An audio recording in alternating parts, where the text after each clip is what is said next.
मेरे पिता का आखिरी मैसेज उनके मरने से पहले।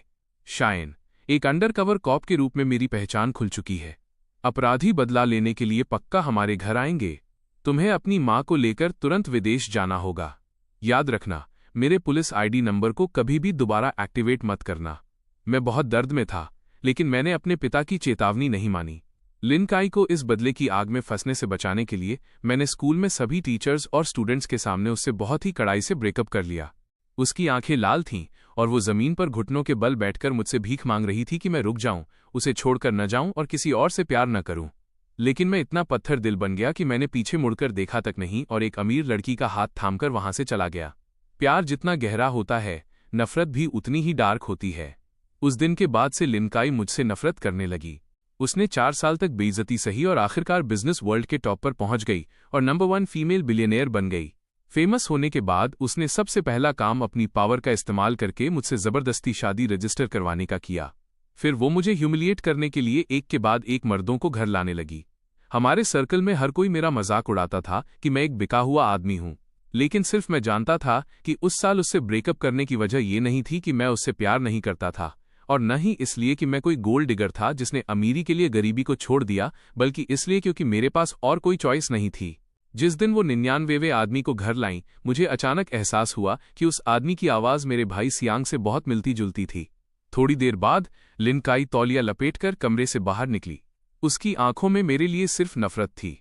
उसने कहा, तुम सही वक्त पर वापस आए हो। फैमिली प्लानिंग का सामान खत्म हो गया है, जाओ बाहर से कुछ बॉक्स ले आओ। ये बोलने के बाद उसने दराज से कैश निकाला और मेरे चेहरे पर फेंक दिया। बाकी पैसे तुम्हारी टिप है। तुम्हें पैसों से बहुत प्यार है ना? पैसों की चोट से मेरा चेहरा जलने लगा। मैंने जमीन से पैसे नहीं उठाए बल्कि लाल आंखों से उसे देखने लगा। इन सालों में तुम कितने मर्दों के साथ सोई हो? तुमने सियांग को भी क्यों नहीं छोड़ा? वो अच्छी तरह जानती थी कि सियांग मेरा बेस्ट फ्रेंड था। लिन काई की आंखों में एक ठंडी चमक आई और वो हंसते हुए बोली, क्या तुमने तब मुझे छोड़ा था? मेरा दिल अचानक से बैठ गया। पुरानी यादें ताज़ा हो गईं। काई और मैं जवानी में एक दूसरे के प्यार में पागल थे और स्कूल के फेमस कपल थे। हमने वादा किया था कि लीगल उम्र होते ही हम शादी कर लेंगे। लेकिन जब हमारा प्यार चरम पर था, तभी मैंने अचानक ब्रेकअप कर लिया और एक अमीर लड़की के साथ विदेश चला गया। जिस दिन हमारा ब्रेकअप हुआ, वो रोते हुए काफी दूर तक मेरे पीछे आई। इतनी प्राउड लड़की होने के बावजूद उसने बार बार मुझसे ब्रेकअप न करने की भीख मांगी। लेकिन मैं इतना ठंडा हो चुका था कि मैं उससे एक शब्द भी बात नहीं करना चाहता था।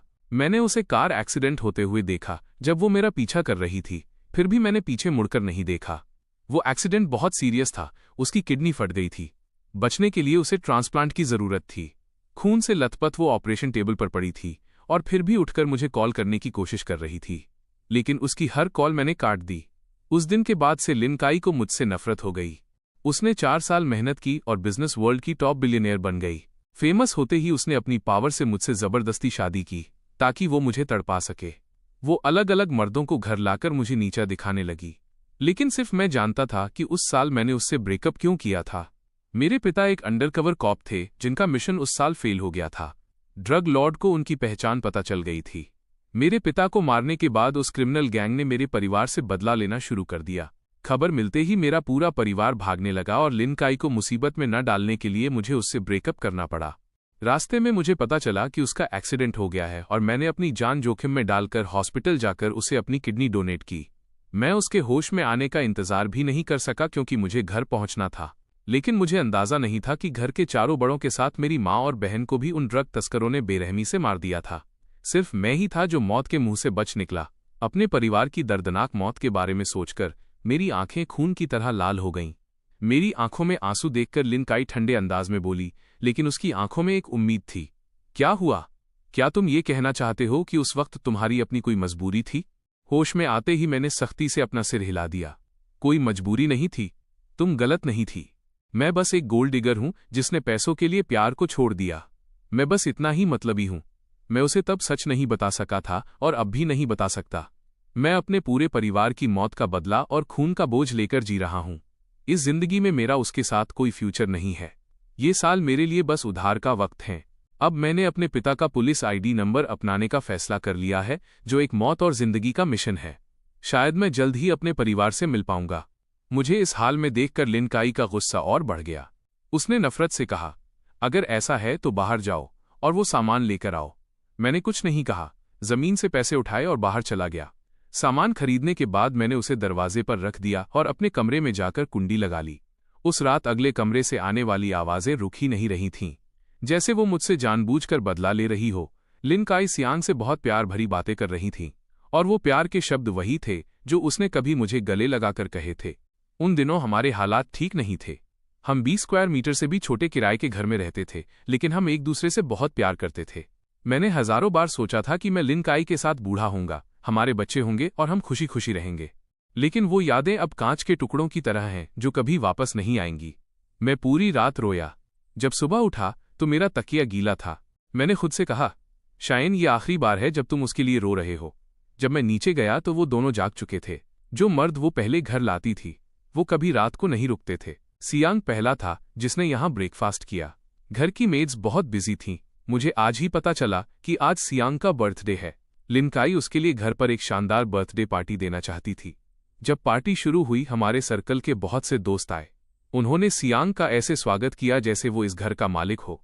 लिन काई ने भी उसे पूरा सम्मान दिया, उसका हाथ पकड़कर सबके साथ टोस्ट किया।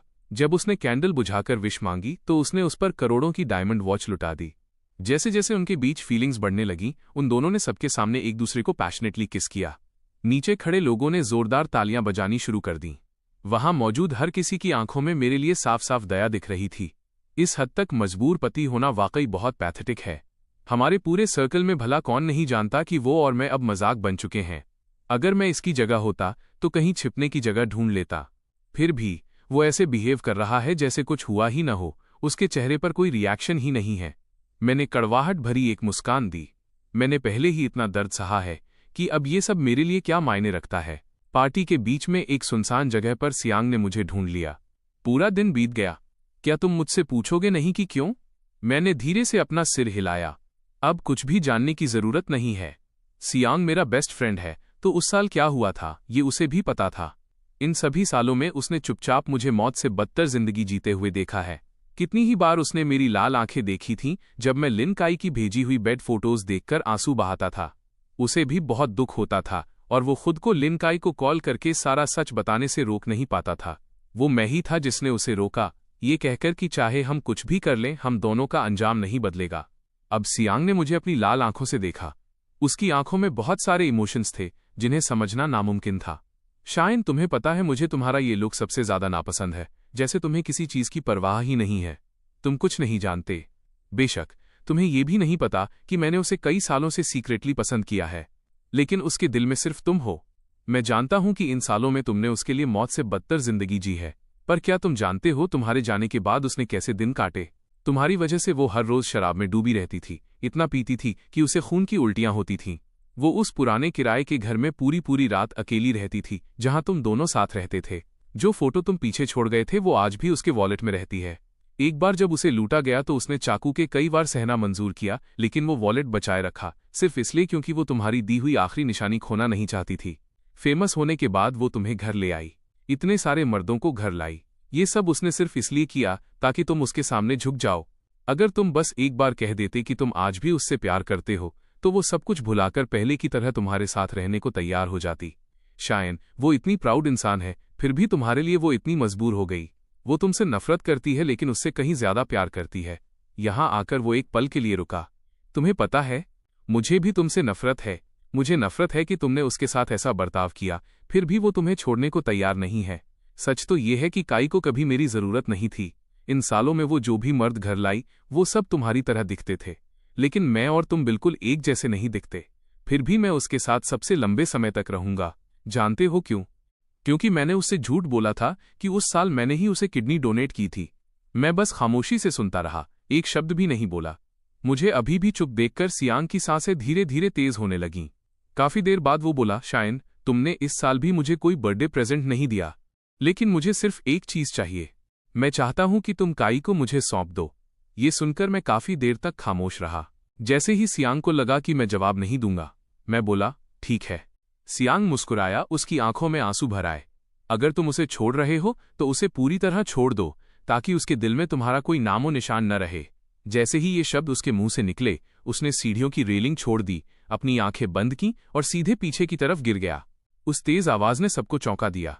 लिन काई ने जब सियांग को जमीन पर पड़ा देखा तो उसके चेहरे के भाव एकदम बदल गए। शायन, क्या तुम्हें पता है तुम क्या कर रहे हो? उसने सियांग को उठाया और तेजी से दरवाजा खोलकर बाहर निकल गई। पार्टी एक बुरे मोड़ पर खत्म हुई।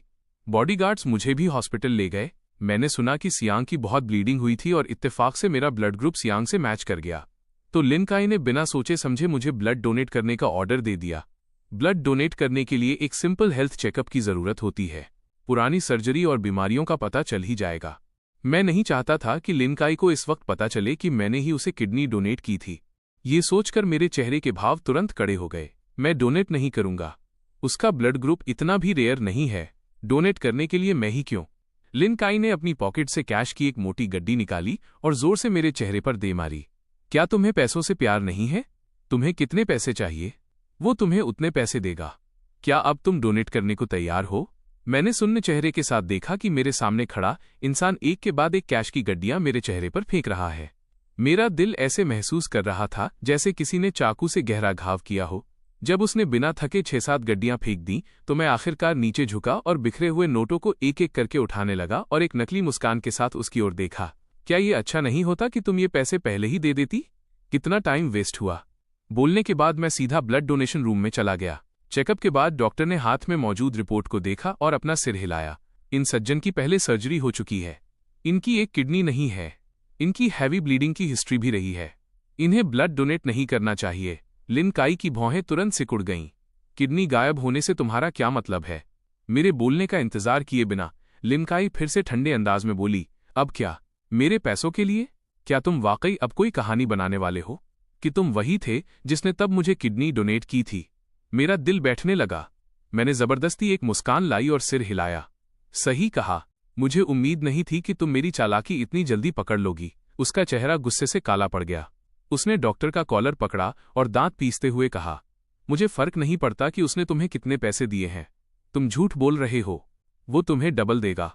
सियांग को जितने खून की जरूरत है उतना ही इसके शरीर से निकाल लो। बड़ी सुई मेरी नस में चुभी जिससे मेरा शरीर अपने आप कांप उठा। धीरे धीरे खून निकलने लगा और मेरा शरीर ठंडा पड़ता गया। मेरी आंखों के सामने की दुनिया धुंधली होने लगी। मुझे नहीं पता कितनी शीशियां खून निकाला गया जब तक कि मैं हार नहीं मान गया और बेहोश हो गया। जब मैं जागा तो बाहर अंधेरा हो चुका था। मेरे बेड के पास मेरा फेवरेट स्टिकी राइस केक रखा था। पहले जब भी मेरी तबीयत खराब होती थी, लिन काई चाहे कहीं भी हो, आंधी तूफान की परवाह किए बिना मेरे लिए ये खरीद कर लाती थी। वो कहती थी कि अभी वो गरीब है और सिर्फ यही चीजें खरीद सकती है, लेकिन फ्यूचर में वो मुझे बेस्ट चीजें देगी। ये सोचकर कि वो कैसे मुझे थामकर प्यार से तसल्ली देती थी, मेरा दिल बुरी तरह बैठने लगा। बहुत दर्द हो रहा था। दम घुटने के उस मोड़ पर मैंने टेबल से वो स्टिकी राइस केक उठाया और मैकेनिकली उसे अपने मुंह में डालकर एक एक टुकड़ा निगलने लगा।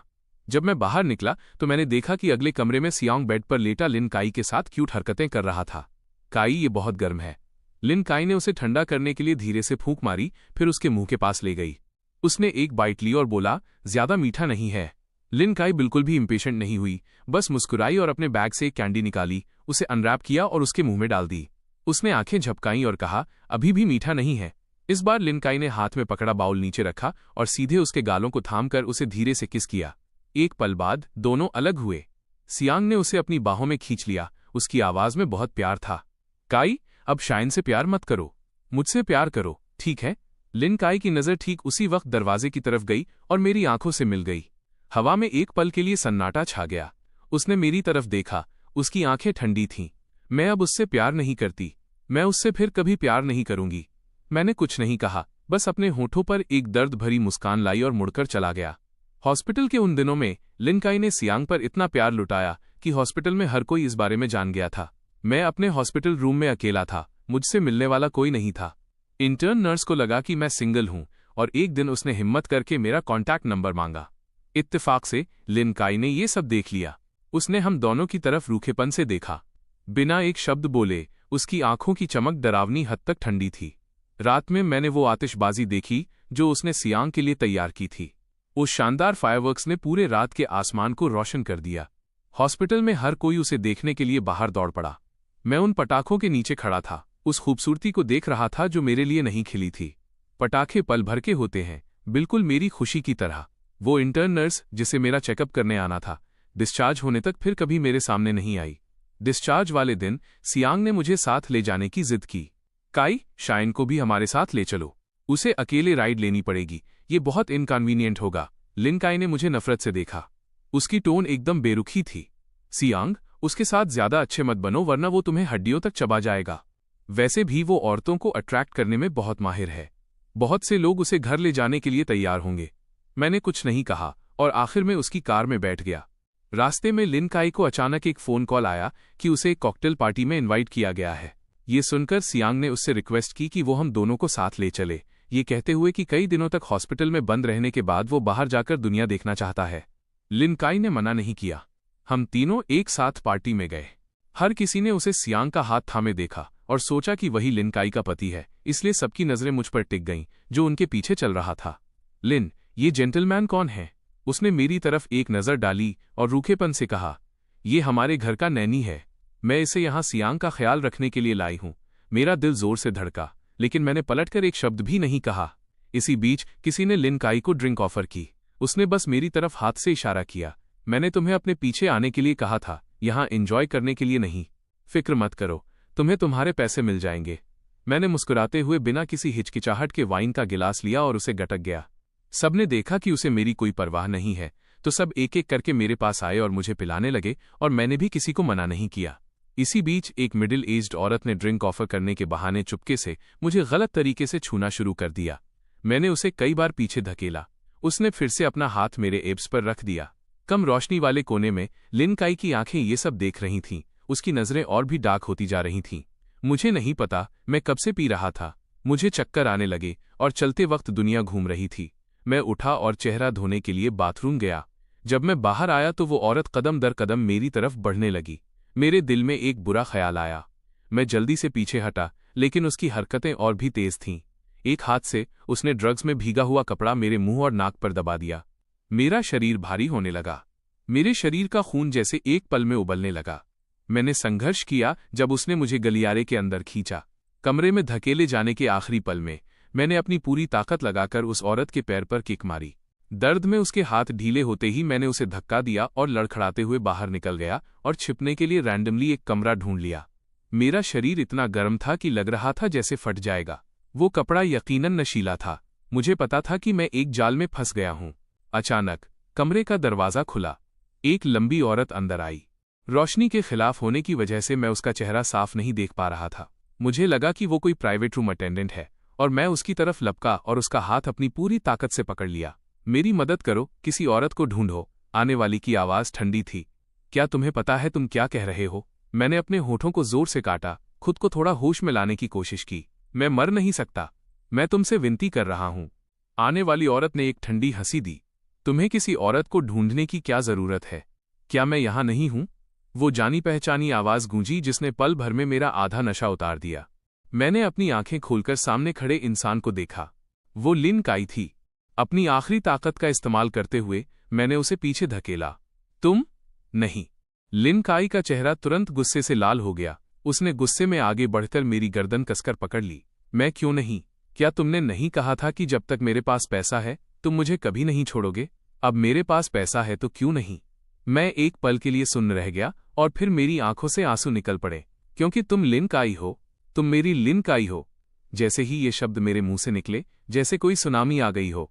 उसने पूरी तरह कंट्रोल खो दिया, मुझे दीवार से सटा दिया और मुझे किस करने लगी। वो एक लंबी और पैशनेट रात थी। जब मैं फिर से जागा तो अगली सुबह हो चुकी थी। मैंने अपने पूरे शरीर पर लव बाइट्स के निशान देखे। मेरे गाल इतने गर्म थे जैसे उनमें आग लगी हो। मेरे पास लिन काई भी जाग चुकी थी। उसने मेरी तरफ देखा। उसकी आंखों में एक अजीब सा भाव था, जैसे वो हजारों बातें कहना चाहती हो, लेकिन आखिर में उसने बस रूखेपन से कहा, अपना मुंह बंद रखना, सियांग के सामने कुछ मत कहना। मैं जोर से हंसा। ठीक है, जब तक तुम मुझे पैसे दोगी मैं पक्का एक शब्द भी नहीं कहूंगा। लिन काई का चेहरा, गुस्से से उसका चेहरा पीला पड़ गया। उसने अपने पास से कैश की एक मोटी गड्डी निकाली और नफरत से मेरी तरफ फेंक दी। फिर उठी, कपड़े पहने और बिना पीछे मुड़े वहां से चली गई। वापस लौटने के बाद ही मुझे पता चला कि आज से सियांग हमारे साथ इसी घर में रहने के लिए आ रहा है। उसका सामान पूरे लिविंग रूम में बिखरा पड़ा था और मेड उसे समेटने में उसकी मदद कर रही थी। मुझे देखकर सियांग ने ऐसे ग्रीट किया जैसे वो इस घर का मास्टर हो। तुम आ गए। मैंने मेड से कहकर तुम्हारा रूम लिविंग रूम में शिफ्ट करवा दिया है। तुम्हें बुरा तो नहीं लगा ना? मुझे बुरा लगे या नहीं इससे कोई फर्क नहीं पड़ता। मेरी फीलिंग्स की किसी को परवाह नहीं है। वैसे भी मैं इस घर में अब ज्यादा दिन नहीं रुकने वाला। जब से वो यहाँ रहने आया, वो दोनों किसी न्यूलीवेड कपल की तरह थे। हर वक्त एक दूसरे से चिपके रहना चाहते थे। खाने के वक्त लिन काई बड़े प्यार से उसे खाना सर्व करती और उसके लिए प्रॉन छीलती। यहाँ तक कि सूप को भी सही टेम्परेचर तक ठंडा करने के बाद ही वो उसे पिलाती। लिविंग रूम में जब भी मैं वहां से गुजरता, मैं हमेशा उन्हें एक दूसरे को गले लगाए और पैशनेटली किस करते हुए देखता। हालांकि मेरा रूम लिविंग रूम में ही था, पर रात को जब मैं हॉलवे से गुजरता तो मुझे हमेशा वो आवाजें सुनाई देती। उन्होंने मुझे फंसाने के लिए एक जाल बुना था और उसे धीरे धीरे कस रहे थे जब तक कि मैं पूरी तरह टूट न जाऊं और जख्मों से भर न जाऊं। लिन काई जानबूझकर मुझे टॉर्चर करती थी। जब वो और सियांग इंटीमेट हो रहे होते तो वो जानबूझकर मुझे दरवाजे के बाहर पहरा देने के लिए बुलाती। तुम्हें पैसे पसंद है ना? तो आज रात हमारे लिए पहरा दो। 1 रात के 1 लाख। कैसा रहेगा? उसका चेहरा बहुत ही अल्यूरिंग था। उसके पतले गुलाबी होंठ हल्के से मुड़े हुए थे, जो ठंडे भी थे और एरोगेंट भी। मैंने काफी देर तक खामोशी से उसे देखा और फिर जवाब दिया, 2 लाख। लिन काई का चेहरा हल्का सा सिहर उठा। उसने अपने जबड़े कस लिए। उसने पास से पैसों की एक गड्डी ली और नफरत से मेरी तरफ फेंक दी। दफा हो जाओ। मैंने बिना किसी एक्सप्रेशन के पैसे उठाए और बाहर निकलते वक्त बड़े ध्यान से उनके लिए दरवाजा भी बंद कर दिया। ऐसी बेइज्जती अनगिनत बार हुई। वो शाम को मुझसे उन दोनों के लिए कमरा डेकोरेट करवाती, यहाँ तक कि उनकी पैशनेट रातों के बाद मुझे बेड साफ करने के लिए भी कहती। ये सब करने का रिवॉर्ड पैसों की वो गड्डियां होती थीं जो एक के बाद एक मेरे चेहरे पर फेंकी जाती थीं।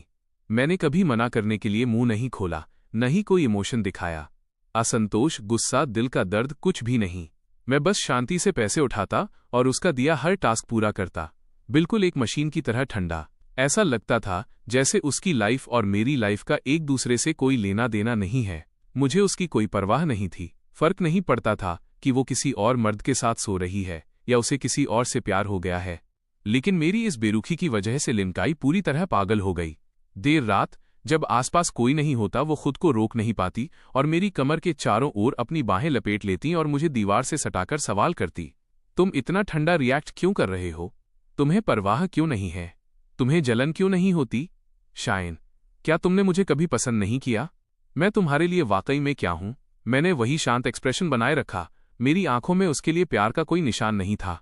मुझे सिर्फ पैसों से मतलब है।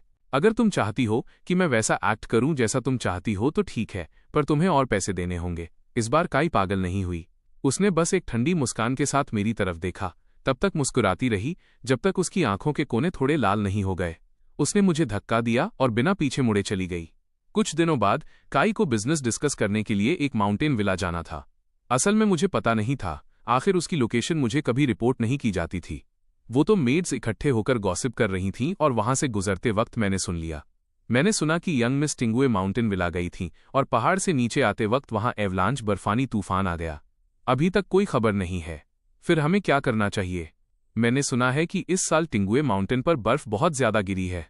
एक बार एवलांच आ जाए तो बचने की उम्मीद कम ही होती है। ये सच है। मुझे तो तब पता चला जब मैंने मिस्टर सियांग को यंग मिस के असिस्टेंट से फोन पर बात करते सुना। उन्होंने लोगों को ढूंढने के लिए भेज दिया है, लेकिन पहाड़ पर अभी भी भारी बर्फबारी हो रही है, इसलिए रेस्क्यू टीम ऊपर जाने की हिम्मत नहीं कर पा रही। यह अनिश्चित है कि वे उसे ढूंढ पाएंगे या नहीं। मेरा शरीर अपने आप जम गया और मुझे ऐसा लगा जैसे किसी ने मेरे सिर पर ठंडे पानी की बाल्टी उड़ेल दी हो। मेरे हाथ कांप रहे थे जब मैंने अपनी स्क्रीन अनलॉक की और सच में टॉप न्यूज स्टोरी टिंगुए माउंटेन विला में आए बड़े एवलांच के बारे में थी। लिन ग्रुप की सीईओ लापता है, उनका कुछ पता नहीं चल रहा।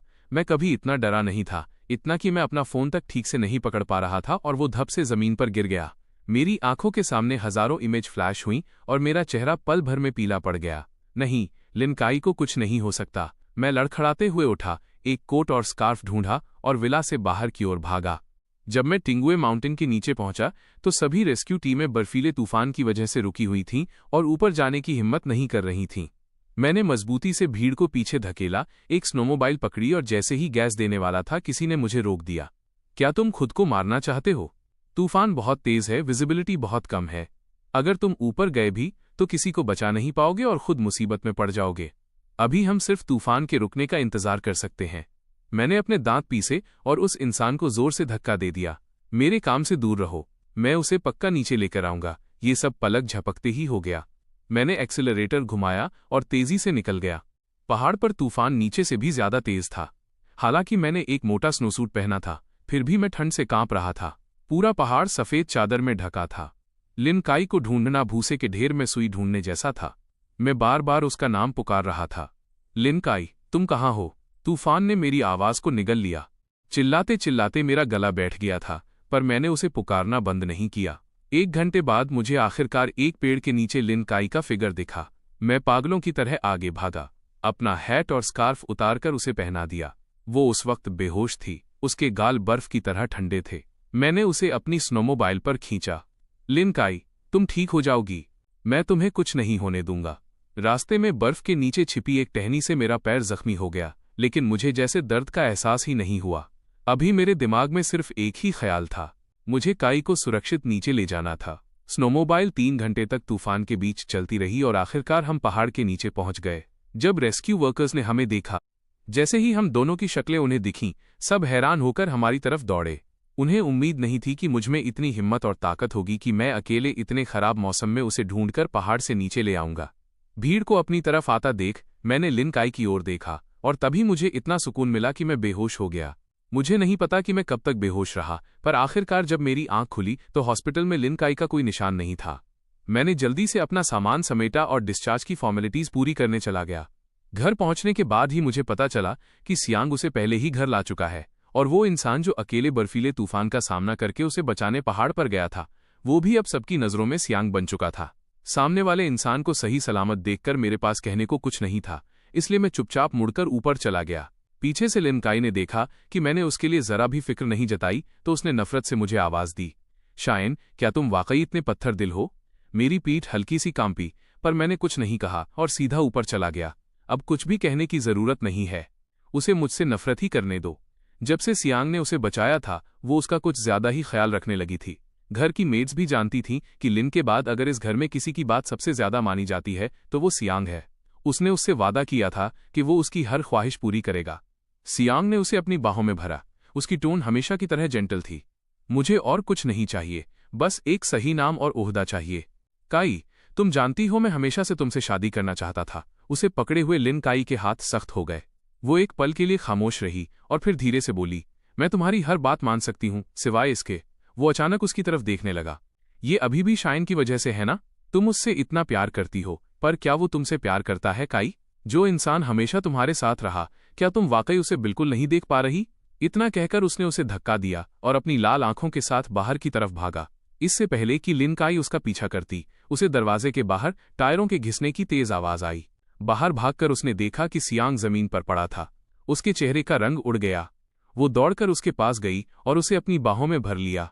वो इतना कमजोर लग रहा था जैसे किसी भी पल उसकी जिंदगी खत्म हो जाएगी। लिन काई ने कांपते हुए उसका हाथ थामा और पछतावे के साथ उसकी तरफ देखा। मैं तैयार हूं, मैं तुम्हारी हर बात मानने को तैयार हूं। उसका जवाब मिलते ही सियांग के चेहरे पर एक संतुष्टि भरी मुस्कान आ गई। ये कार एक्सीडेंट इतना सीरियस नहीं था। हॉस्पिटल में मामूली पट्टी करवाने के बाद उसे डिस्चार्ज कर दिया गया। डिस्चार्ज होते ही लिन काई ने सबसे पहला काम मुझसे डिवोर्स मांगने का किया। वो दोनों लिविंग रूम के सोफे पर बैठे थे। दोनों ही बहुत कोल्ड और डिस्टेंट लग रहे थे। लिन काई पहले बोली, तुम्हें कितनी प्रॉपर्टी चाहिए? अपनी कीमत बताओ। मैंने लापरवाही से डिवोर्स एग्रीमेंट के पन्ने पलटे। तुम्हें जो ठीक लगे दे दो, पर एक चीज है जो मुझे चाहिए ही चाहिए। उसने अपनी भौहें सिकोड़ी। क्या? मैंने एग्रीमेंट को फोल्ड किया और शांति से जवाब दिया, वो फैमिली हेयरलूम, पुश्तैनी निशानी जो तुमने सालों पहले मुझे दी थी। वो निशानी सिर्फ एक जेड पेंडेंट नहीं था, वो हमारे प्यार की निशानी थी। अगर मैं अपने मिशन में फेल हो गया और मारा गया, तो मैंने सोचा था कि उस पेंडेंट को अपनी राख के साथ दफन करवाऊंगा, अपनी एक आखिरी ख्वाहिश पूरी करने के लिए। ये सुनकर लिन काई की आंखों में अचानक एक चमक आई। उसने अपने दिल की धड़कन को काबू में किया और धीमे से कहा, अगर तुम डिवोर्स नहीं चाहते तो मुझे भी इसकी कोई जरूरत नहीं है। मैं जानता था वो क्या सुनना चाहती है, पर मैं उसकी ख्वाहिश पूरी नहीं कर सकता था। बेशक हम डिवोर्स ले रहे हैं, अलग होकर मुझे ज्यादा एसेट्स मिलेंगे, तो मैं क्यों नहीं चाहूंगा। ये जेड पेंडेंट, मैंने पहले इसकी वैल्यू चेक करवाई है, ये बहुत कीमती है। तुम्हें ये मुझे देना ही होगा। मेरा ऐसा बेशर्म बर्ताव देखकर लिन काई का चेहरा गुस्से से हरा पीला पड़ गया। उसकी लंबी उंगलियों ने मुट्ठी भींच ली और उसकी नजरें किसी तेज चाकू की तरह मुझे चुभ रही थीं। शायन, तुम्हारे पास दिल ही नहीं है। कल सिविल अफेयर्स ब्यूरो में मिलते हैं, लेट मत होना। मैंने कभी नहीं सोचा था कि हमारा रिश्ता इतनी सादगी से खत्म हो जाएगा। मुझे लगा था कि उसका जैसा नेचर है वो मुझे इतनी आसानी से नहीं छोड़ेगी और मुझे तब तक टॉर्चर करेगी जब तक मैं टूट न जाऊं। डिवोर्स सर्टिफिकेट पर हमारे नाम और फोटो देखकर मेरा दिल बुरी तरह दुखने लगा। अब से शाइन और लिन काई के नाम का एक दूसरे से कोई नाता नहीं रहेगा। हम दो पैरेलल लाइंस की तरह हो गए जो अब कभी नहीं मिलेंगी। डिवोर्स से पहले लिन काई ने मुझसे एक रिक्वेस्ट की। वो मुझे बहुत सारी प्रॉपर्टी देगी, पर बदले में मुझे उसकी और सियांग की शादी में आना होगा और मुझे पूरे प्रोसेस के दौरान सियांग के साथ रहना होगा। उसके साथ सूट और डायमंड रिंग्स ट्राई करनी होंगी और मैं ही इकलौता बेस्ट मैन बनूंगा। ये सब करने के बाद ही वो मुझे आज़ाद करेगी। मुझे समझ नहीं आ रहा था कि वो ऐसा क्यों करना चाहती है। अपने एक्स हस्बैंड को अपनी शादी में रखना, क्या ये अनकंफर्टेबल नहीं होगा? पर जल्द ही मुझे समझ आ गया, ये वो सारी चीजें थीं जो उसने कभी मुझे देने का वादा किया था। अब वो चाहती थी कि मैं बेबस होकर अपनी आंखों से देखूं कि जो सपने हमने साथ देखे थे, जो मैरिड लाइफ हमने सोची थी, वो अब किसी और को दी जा रही है। जब हमारी शादी हुई थी तब कोई सेरेमनी नहीं हुई थी। हमने तो वेडिंग फोटोज तक नहीं खिंचवाई थी। वो बस मुझे सिविल अफेयर्स ब्यूरो खींचकर ले गई थी सर्टिफिकेट लेने के लिए। वो शादी बस एक बदला थी, एक चोट थी। इसलिए जाहिर है उसने उसमें कोई मेहनत नहीं की थी। अब वो एक बिल्कुल नई शुरुआत करना चाहती थी। उसकी शादी आखिरकार खुशहाल होने वाली थी। सूट ट्राई करने के वक्त मैं एक तरफ बैठकर सियांग को एक के बाद एक सूट बदलते हुए देख रहा था। कांच के केस में रखे वो सूट वैसे ही बहुत अट्रैक्टिव थे और उस पर वो और भी खिल रहे थे। वाकई शादी हर इंसान का सपना होती है। शादी करने की फीलिंग ही अलग होती है। लिन काई स्टेज के नीचे बड़े प्यार से खड़ी थी और हर बार उसके नया आउटफिट पहनने पर अप्रूवल में सिर हिलाती। पास खड़े स्टाफ और खुद सियांग लिन काई की तारीफें करते नहीं थक रहे थे। मिस्टर सियांग, मिस लिन वाकई आपसे बहुत प्यार करती हैं। आप दोनों एक परफेक्ट मैच हैं, जैसे ऊपर वाले ने ही जोड़ी बनाई हो। मिस लिन आपका बहुत ख्याल रखती है ना? ये सारे सूट बहुत कीमती हैं, कोई आम इंसान तो इन्हें छूने की हिम्मत भी नहीं कर सकता। सियांग मुस्कुराया और सिर झुका लिया। उसकी नजरें बार बार काई की तरफ जा रही थीं। काई वाकई मेरे लिए बहुत अच्छी है। कपड़े बदलने के बाद वो सब साथ में सी साइड वेडिंग वेन्यू की तरफ गए। बीच पर शादी करना सियांग का आइडिया था। उसने कहा था कि उसे समंदर पसंद है, इसलिए शादी रेत पर होगी और शाम को सब लोग यॉट पर पार्टी करेंगे जो काफी फ्री और रोमांटिक होगा। याच पर लिन काई और स्टाफ डिटेल्स डिस्कस कर रहे थे जबकि सियांग और मैं डेक पर आराम कर रहे थे। इत्तेफाक से सियांग ने मुझे वो पुश्तैनी जेड पेंडेंट संभालकर रखते हुए देख लिया। पहले जब मुझे वो पेंडेंट मिला था तब मैंने तुरंत सियांग को दिखाया था, इसलिए जाहिर है उसे पता था कि वो क्या है। सियांग के चेहरे के भाव तुरंत बदल गए और बिना एक शब्द बोले उसने मेरे हाथ से वो पेंडेंट छीन लिया। क्या तुम उससे सारे रिश्ते खत्म नहीं कर रहे हो? फिर ये पेंडेंट अभी भी अपने पास क्यों रखा है? मैं डर गया और पेंडेंट वापस छीनना चाहता था। ये सिर्फ एक जेड पेंडेंट है, इसे मुझे वापस दे दो। मुझे इतना परेशान देखकर सियांग और भी चिढ़ गया। उसने पूरी ताकत से पेंडेंट को जमीन पर फेंका और उसे बेरहमी से कुचल दिया। अगर रिश्ते खत्म करने हैं तो पूरी तरह करो, ये पुरानी यादों को पकड़कर रखना कैसा? पेंडेंट के पल भर में टुकड़े टुकड़े हो गए। इससे पहले कि मैं अपना दुख जता पाता, सियांग ने अचानक मुझे पकड़ा और मेरे साथ समंदर में कूद गया। हम दोनों में से किसी को भी स्विमिंग नहीं आती थी। जमने वाले ठंडे पानी ने धीरे धीरे मुझे पूरी तरह डुबो दिया। मैंने अपने सिर के ऊपर धुंधली सी रोशनी देखी। मेरा दिमाग बिल्कुल खाली था। मुझे आज भी याद है जब हम पहली बार मिले थे तब भी मैं पानी में गिर गया था। उस वक्त वो फिक्र के मारे पागल हो गई थी। कड़ाके की ठंड वाले दिन में उसने सब कुछ भूलकर मुझे बचाने के लिए पानी में छलांग लगा दी थी। मुझे सही सलामत देखने के बाद उसकी आंखों से आंसू रुक नहीं रहे थे। वो पहली बार था जब मैंने उसे रोते देखा था। उसने घबराकर मुझे कसकर गले लगा लिया और कहा कि उसे लगा उसने मुझे खो दिया। उसे इस जिंदगी में सबसे ज्यादा डर मुझे खोने से लगता था। दूसरी बार मैंने उसे तब रोते देखा जब मेरा उससे ब्रेकअप हुआ। वो किसी बच्चे की तरह बेबस हो गई थी। उसे समझ नहीं आ रहा था कि उसने क्या गलत किया है। बस मुझसे विनती करती रही कि मैं उसे छोड़कर न जाऊं। अब वक्त बदल चुका था। क्या वो अब भी मुझे बचाएगी? मुझे नहीं पता। मुझे बिल्कुल यकीन नहीं है। मेरे कानों में समंदर का पानी भरने लगा। मुझे कुछ सुनाई नहीं दे रहा था। मुझे बस उस रोशनी की किरण में एक साया आता हुआ दिखा, लेकिन वो साया मेरे बगल में डूब रहे सियांग की तरफ लपका। भगवान फिर भी मुझ पर मेहरबान थे। उन्होंने मुझे उस समंदर में इस तरह डूबने नहीं दिया। जब स्टाफ ने मुझे रेस्क्यू किया तो मैंने देखा लिन काई सियांग को गले लगाए हुए थी और घबराहट में चेक कर रही थी कि उसे कहीं चोट तो नहीं आई। वो मेरी तरफ मुड़ी। मैं जमीन पर बेजान पड़ा था और मेरा चेहरा एकदम उतरा हुआ था और उसी वक्त हमारी नजरें मिल गईं। मेरी आंखें इतनी खाली थीं जैसे टूटे हुए सितारे जिसे देखकर देखने वाले का दिल अपने आप बैठ जाए। लिन काई ने अपना चेहरा फेर लिया और मेरी तरफ नहीं देखा। मुझे उन आंखों से मत देखो। अब मैं सिर्फ सियांग से प्यार करती हूं। उसे बचाना मेरा फर्ज है।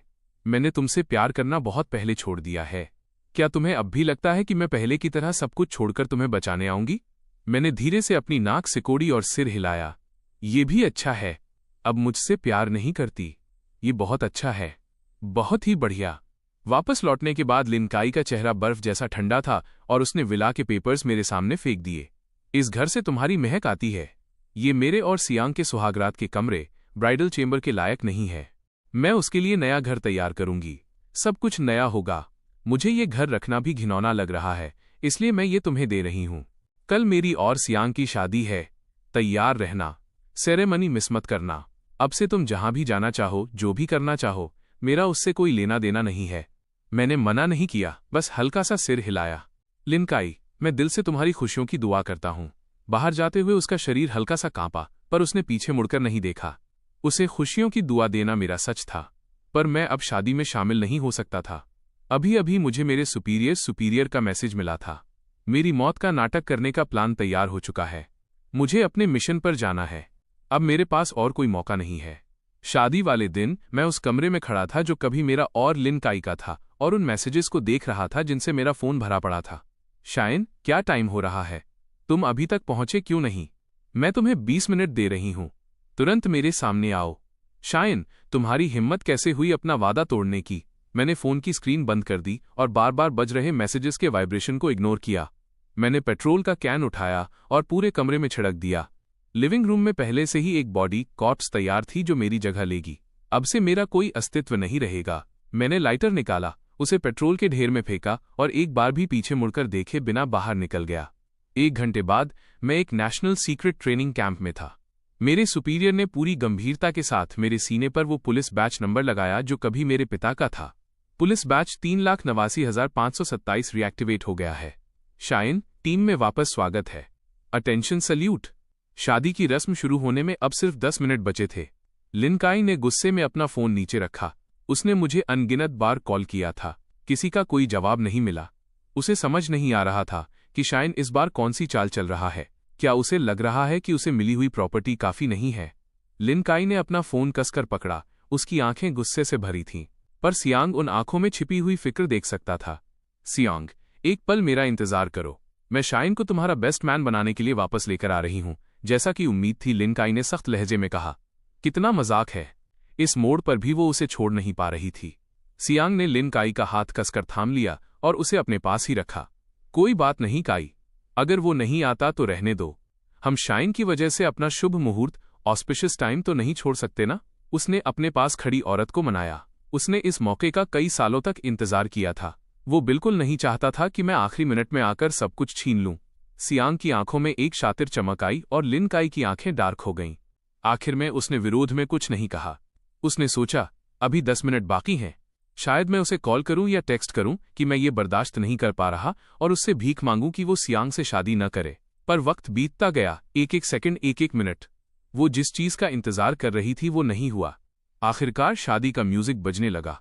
उसने मायूसी से अपना फोन टेबल पर पटका। उसका चेहरा एकदम ठंडा पड़ चुका था। चलो सियांग, आज के बाद तुम मेरे पति हो। उसने सियांग का हाथ थामा। जैसे ही वो मुड़ी, टेबल पर रखे फोन की स्क्रीन चमक उठी। एक टेक्स्ट मैसेज आया था। सियांग के चेहरे के भाव बदल गए। वो मुस्कुराया।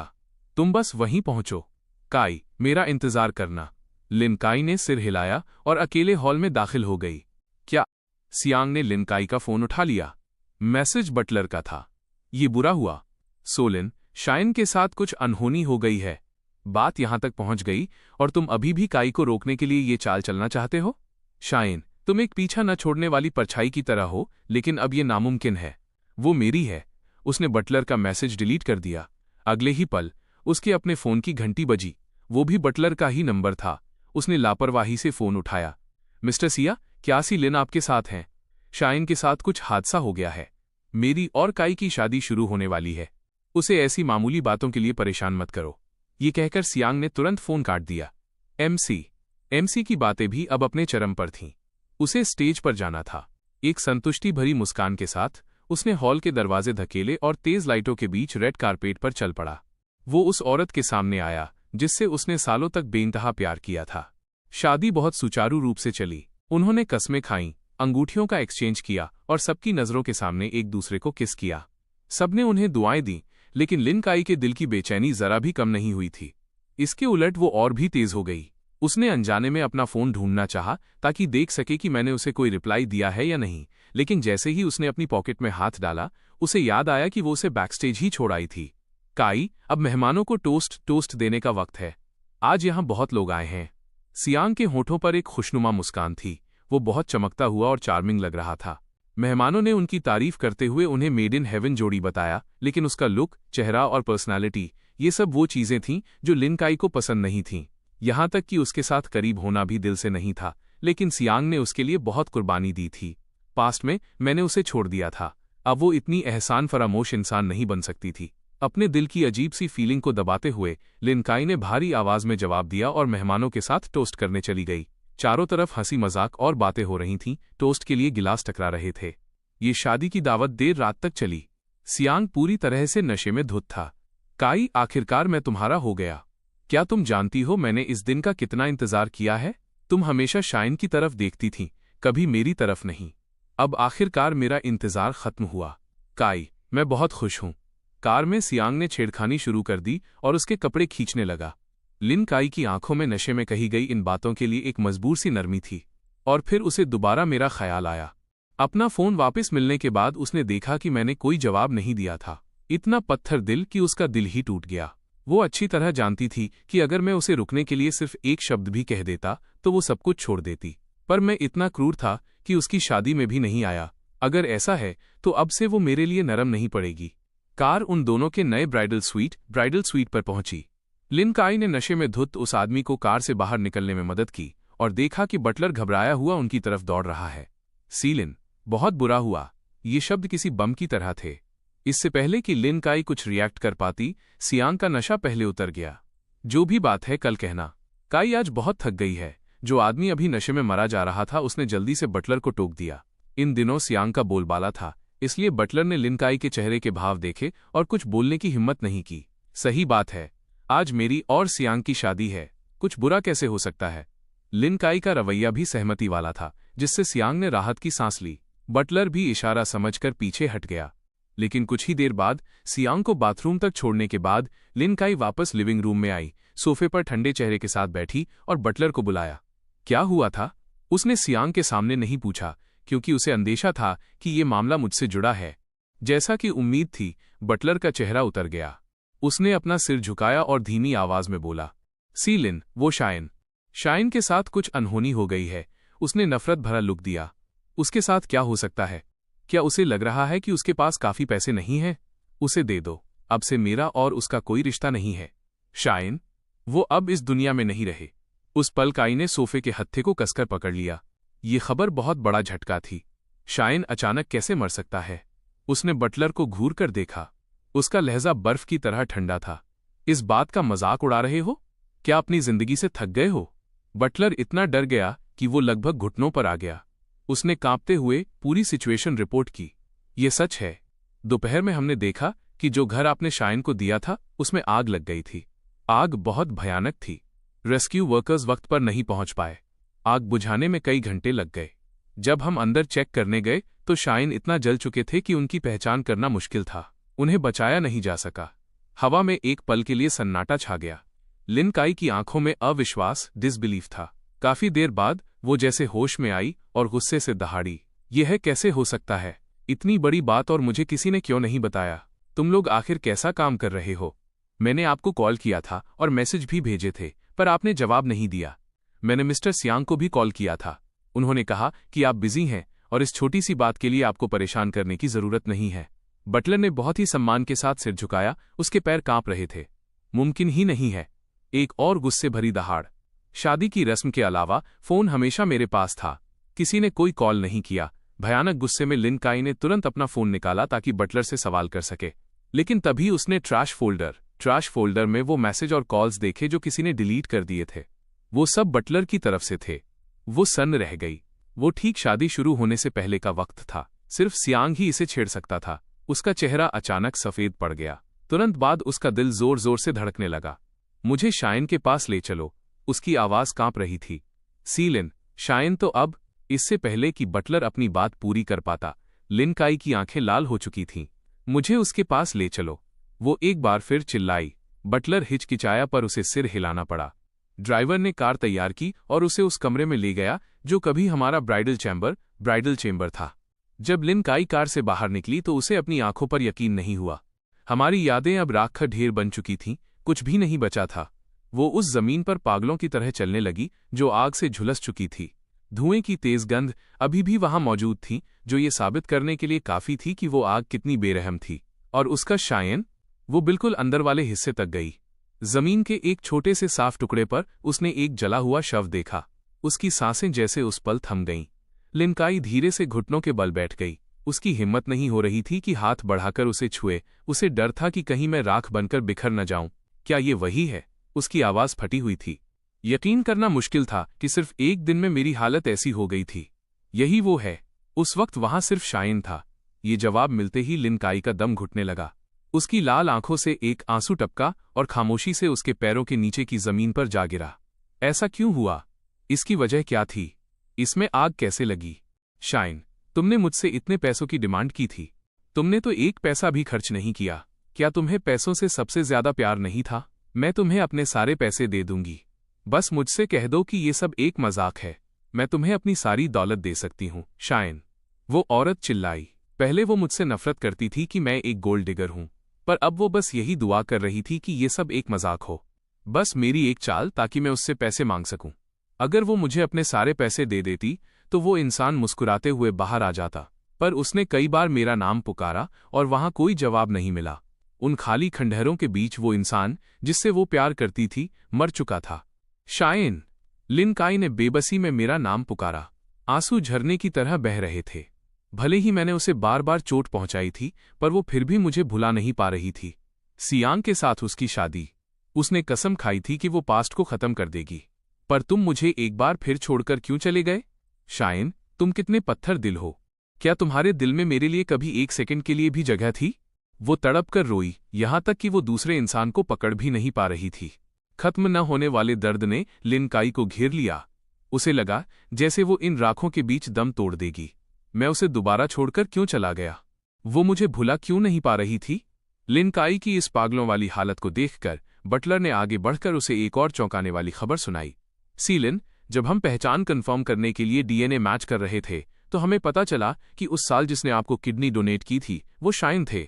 उस वक्त के हॉस्पिटल के सीसीटीवी फुटेज के मुताबिक किडनी निकालने की सर्जरी खत्म होने के बाद शाइन रिकवरी का इंतजार किए बिना ही तुरंत वहां से चले गए थे। इसीलिए उस साल कोई स्पेसिफिक इन्फॉर्मेशन नहीं मिल पाई थी। जैसे आसमान से बिजली गिरी हो। लिन काई का चेहरा एकदम सफेद पड़ गया। उस साल होश आने पर उसने जिस पहले इंसान को देखा था वो सियांग था।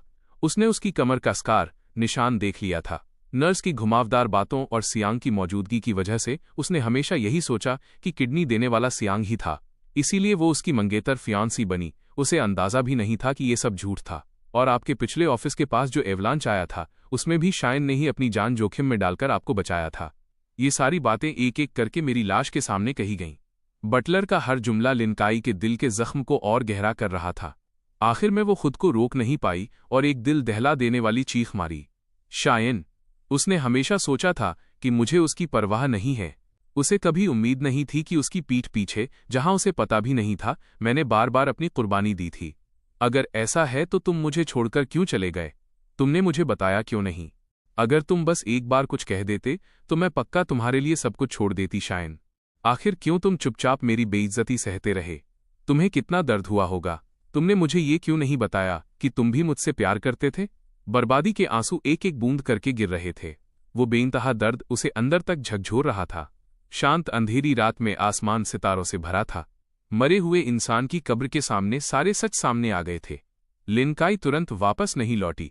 इसके बजाय उसने लोगों को मुझे सही तरीके से दफनाने का ऑर्डर दिया। उस दौरान उसके फोन की घंटी अनगिनत बार बजी। बिना फोन उठाए भी वो जानती थी कि वो कौन है। वो आदमी जिसने मुझे नुकसान पहुंचाया था। पूरी रात से सुबह तक काम करने के बाद उसने आखिरकार सब कुछ हैंडल कर लिया। मेरी राख एशेस को उसने अपने हाथों से कब्र में रखा। उसे खुद से नफरत हो रही थी और सियांग से उससे भी ज्यादा। अगर उसने उसे धोखा न दिया होता तो मेरे मरने के बाद उसे ये सब क्यों पता चलता कि मैंने उसके लिए इतना कुछ किया था? उसने तो बार बार मुझे फंसाया, जिसकी वजह से काई ने मुझे इतनी चोट पहुंचाई। कब्र के पत्थर पर खुदा हुआ नाम उसकी आंखों में चुभ रहा था। उसने कांपते हुए हाथ बढ़ाकर मेरे नाम को सहलाया। बेइंतहा गम उमड़ पड़ा। मैं मर चुका था। अब उसके जीने का क्या मतलब था? पर उससे पहले उसे एक काम और करना था। लिन काई के फोन की रिंगर एक बार फिर बजी। इस बार उसने उसे इग्नोर नहीं किया। उसकी आंखों का दुख गायब हो गया और उसकी जगह ठंडी नफरत ने ले ली। उसने फोन उठाया। काई, तुम कहाँ चली गई थीं? तुम अब जवाब क्यों दे रही हो? मैं तुम्हारे लिए बहुत परेशान था। वो सियांग की आवाज थी। वो लगभग रो रहा था। पिछली रात वो फिक्र और डर में था कि कहीं बटलर मेरे एक्सीडेंट की खबर न दे दे। पर जब वो शावर लेकर बाहर आया तो लिन काई जा चुकी थी। इस वक्त वो बहुत एंग्जाइटी में था। उसे डर था कि अगले ही पल मैं लिन काई के साथ आ जाऊंगा और वो फिर से एक साइड कैरेक्टर बनकर रह जाएगा जिसकी कोई अहमियत नहीं है। वो लगभग पूरी रात जागा रहा, लगातार लिन काई और मुझे कॉल करता रहा, पर किसी ने जवाब नहीं दिया। उस घबराहट ने उसे कपा दिया। वो वाकई मुझसे बहुत डरता था। ये जानते हुए कि वो मेरा मुकाबला नहीं कर सकता, उसने लिन काई को किडनी डोनेट करने का नाटक किया। एवलांच में उसकी जान बचाने का झूठा नाटक किया और लगातार मुझे फंसाता रहा ताकि लिन काई मुझसे नफरत करे। उसने सोचा था कि एक बार शादी हो जाए तो फिर उसे काई को खोने का डर नहीं रहेगा। पर मेरी सिर्फ एक खबर ने बिना मेरे सामने आए ही लिन काई को उससे दूर कर दिया। आखिर ऐसा क्यों था? मैंने तो उससे प्यार नहीं किया था, मैंने उसे छोड़ दिया था। सियांग मुझसे नफरत करता था। अब जब लिन काई ने उसका कॉल उठाया तो उसने और कुछ सोचे बिना तुरंत अपना बेचारा बनने का नाटक शुरू कर दिया। तुम कल रात यहाँ नहीं थीं। मुझे चक्कर आ रहे हैं और सांस लेने में फिर से दिक्कत हो रही है। डॉक्टर ने कहा कि ये अभी भी मेरी मिसिंग किडनी की वजह से है। क्या तुम मेरे पास वापस आ सकती हो? वो अक्सर इसी बहाने का इस्तेमाल करता था और हर बार लिन काई अपना काम छोड़कर उसके पास आ जाती थी। ठीक है, मैं बस अभी आती हूँ। एक वक्त था जब उसे उस पर तरस आता था, पर अब जब उसे सच पता चल गया था तो सियांग का ये बहाना सुनकर लिन काई को घिन आ रही थी। सियांग की इतनी हिम्मत कैसे हुई कि वो ऐसी बातें कहें? उसने एक ठंडी हंसी दी और फोन काट दिया। उसने जो सफेद वेडिंग ड्रेस पहनी थी उसे बदलकर फॉर्मल कूल्ड ब्लैक सूट, जो बिल्कुल किसी अंतिम संस्कार के कपड़ों जैसा था। सीलिन, क्या आप वापस जाना चाहती हैं? बटलर ने सही मौके पर पूछा। बेशक, मैं वापस जा रही हूं। भला मैं क्यों नहीं जाऊंगी? सियांग ने मुझसे शादी करने के लिए इतनी मुसीबतें झेली हैं। जाहिर है मुझे उसका अच्छे से ख्याल रखना होगा। लिन काई की आवाज में कोई इमोशन नहीं था जब वो कार में बैठी। 1 घंटे बाद वो सियांग के साथ अपने ब्राइडल स्वीट में वापस आ गई। जैसे ही उसने दरवाजा खोला, शर्ट पहने हुए सियांग खुद को रोक नहीं पाया और उसकी तरफ लपका। काई, मुझे तुम्हारी बहुत याद आ रही थी। तुम कल रात कहाँ चली गई थीं? वो हमारी सुहागरात थी और तुम मेरे साथ भी नहीं थीं। वो जानता था कि भले ही उसके दिल में वो मेरा मुकाबला नहीं कर सकता, पर लिन काई को उसकी बॉडी पसंद थी। वो कई बार फिजिकल हो चुके थे। वो लिन काई की पसंद नापसंद को अच्छी तरह समझ चुका था। अब वो उसे खुलेआम सेड्यूस कर रहा था, इस उम्मीद में कि वो हमेशा की तरह सब कुछ भूल जाएगी और पैशनेट होकर उसके साथ बेड पर चली जाएगी। पर लिन काई की आंखें पत्थर की तरह ठंडी थीं। वो उसे ऐसे देख रही थी जैसे वो कोई मजाक हो। अपने चेहरे के इतने करीब मौजूद उस चेहरे को देखकर लिन काई ने उस आदमी की ठुड्डी पकड़ी। सियांग की उम्मीद भरी नजरों के बीच उसने बेरहमी से उसके चेहरे पर एक जोरदार थप्पड़ जड़ा। थप्पड़ इतनी जोर का था कि सियांग जमीन पर गिर पड़ा। उसका गोरा चेहरा लाल होकर सूज गया। उसने अविश्वास के साथ ऊपर देखा। काई, तुमने मुझे क्यों मारा? मैंने तुम्हें कितनी बार बचाया और तुमने मुझे मारा। बोलते बोलते उसे शायद कुछ समझ आया। अपना चेहरा पकड़ते हुए उसकी आंखों में धीरे धीरे जहरीली नफरत भर गई। अब मैं समझा, ये शायन है ना? क्या उसने तुमसे कुछ कहा? वो तुमसे प्यार नहीं करता। उसने जो भी कहा हो काई, क्या तुम मुझ पर यकीन नहीं करोगी? मैं वो हूं जो वाकई तुमसे प्यार करता है, वो जो तुम्हारे लिए सब कुछ कुर्बान करने को तैयार है। शायन तो बस ये जानता है कि तुम उसके लिए जो अच्छे काम करती हो उनका मजाक कैसे उड़ाना है। वो बस एक बेशर्म गोल्ड डिगर है। काई, क्या तुम ये पहले से नहीं जानती थी? वो रोते हुए बोला, जैसे उसके साथ बहुत बड़ी नाइंसाफी हुई हो। पर उम्मीद के उलट इन बातों ने लिन काई को और भी ज्यादा आग बबूला कर दिया।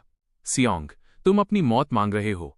जमीन पर पड़े उस आदमी की तरफ देखते हुए उसने उसे किक मारी, पर उसे अभी भी समझ नहीं आ रहा था कि आखिर हुआ क्या है। लिन काई उसके साथ ऐसा बर्ताव क्यों कर रही है? पक्का ये शायन ने ही किया होगा। उसने ही कुछ किया होगा। सियांग की आंखें आंसुओं से भर गईं। वो जमीन पर घिसटते हुए लिन काई के पैरों के पास आया, रोते हुए और बेचारों की तरह अपना सिर हिलाते हुए बोला, काई, मुझे बताओ, मैंने क्या गलत किया? मैं सब ठीक कर दूंगा। प्लीज शायन की बातों पर यकीन मत करो, ठीक है?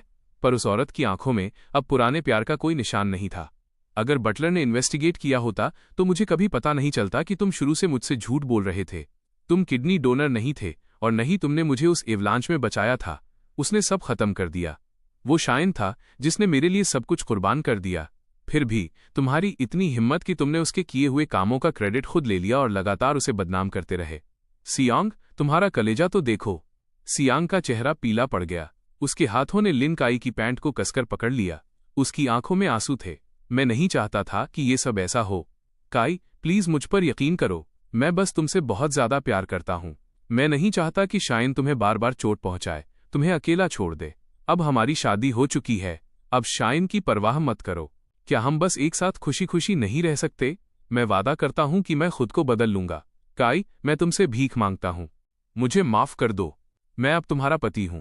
सियांग लगातार ऊपर देखते हुए रोता रहा, इस उम्मीद में कि सामने वाला इंसान उसे बस एक बार माफ कर दे। पर वो भूल गया था कि लिन काई कभी भी रहम करने वाली इंसान नहीं थी, और मैं हमेशा से वही था जिससे उसने सबसे ज्यादा प्यार किया था। उसकी आवाज हमेशा की तरह ठंडी थी। ये इसलिए हुआ क्योंकि मैंने तुम पर बहुत ज्यादा भरोसा किया कि मैं इस सिचुएशन में पहुंच गई। क्या तुम जानते हो वो कहाँ है? जब तक तुम जाकर उससे माफी नहीं मांगते, मैं तुम्हें माफ नहीं करूंगी। सियांग ने रोना बंद कर दिया। उसकी आंखें चमक उठीं। उसे लगा कि उसके पास अभी भी एक मौका है। वो लिन काई के साथ इतने समय से था। ऐसा हो ही नहीं सकता कि वो उसकी परवाह न करे। वो उसका रोना बर्दाश्त नहीं कर सकती थी। उसने जल्दी से सिर हिलाया। उसकी आंखों में एक मुस्कान कौंधी। ठीक है, यही किया जाना चाहिए। ये मेरी गलती थी। शायन से माफी मांगना सही बात है। क्या उसे पैसे पसंद नहीं है? मैं उसे बहुत सारे पैसे दूंगा। वो पक्का बहुत खुश होगा। काई, तो वो कहाँ है? मैं अभी जाकर उससे मिलूंगा और माफी मांगूंगा। लिन काई ने उसकी तरफ देखा। उसके होठों के कोनों पर एक क्रूर मुस्कान आ गई। उसकी आवाज ऐसी लग रही थी जैसे नर्क से आ रही हो। फिर तुम खुद नीचे जा सकते हो और उसके सामने अपने पापों का प्रायश्चित कर सकते हो। सियांग का चेहरा अचानक मौत की तरह पीला पड़ गया। उसे उसकी बातों पर यकीन नहीं हुआ। शायन चला गया? ये कैसे मुमकिन है? पक्का कोई गलती हुई है। ये पक्का तुम्हें वापस पाने की उसकी कोई चाल होगी। शायन कैसे जा सकता है? वो चिल्लाया। पर अगले ही सेकंड उस औरत ने उसका गला पकड़ लिया। लिन काई की आंखों में एक पागलपन वाली चमक थी। तुम अभी भी नाटक कर रहे हो। अगर तुम नहीं होते तो शायन कैसे? अगर तुमने बटलर को मुझसे कांटेक्ट करने से नहीं रोका होता तो शायन को बचाया जा सकता था। मुझसे शादी करने के लिए तुम सच में किसी भी हद तक गिर गए। अब जब शायन चला गया है तो तुम पक्का संतुष्ट होगे। क्या तुम जानते हो वो कैसे मरा? वो तुम्हें बताएगा। सियांग, जब हम अपनी शादी कर रहे थे तब शायन आग में घिरा था। वो तुम ही थे जिसने बटलर को रोका, मुझे जानने से रोका। वरना मैं उसे बचा सकती थी। जब तक मैं वहां पहुंची वो आग की लपटों में समा चुका था। हर शब्द के साथ लिन काई की आंखों में गुस्से की आग तेज होती गई और उसके हाथ की पकड़ और मजबूत होती गई। उसने सियांग की गर्दन को जोर से दबा दिया। उस आदमी का चेहरा एकदम लाल हो गया। उसके होंठ बैंगनी पड़ गए। वो विरोध का एक शब्द भी नहीं बोल पा रहा था। उसके अंदर डर की एक गहरी लहर दौड़ गई। ये पहली बार था जब उसने लिन काई को इस तरह देखा था, इतना पागलों की तरह बेपरवाह। सियांग की आंखों के कोनों से आंसू बहने लगे। वो दम घुटने के दौरान खुद को छुड़ाने के लिए संघर्ष कर रहा था। कमजोर आवाज में बोला, सॉरी काई। हर शब्द पूरी ताकत लगाकर बोला गया था, पर लिन काई ने हाथ नहीं छोड़ा। वो उसे मरते हुए ठंडी नजरों से देखती रही जब तक कि वो बेहोश होने वाला नहीं हुआ। फिर अचानक उसने अपनी पकड़ ढीली कर दी, जिससे सियांग जमीन पर जोर से गिर पड़ा।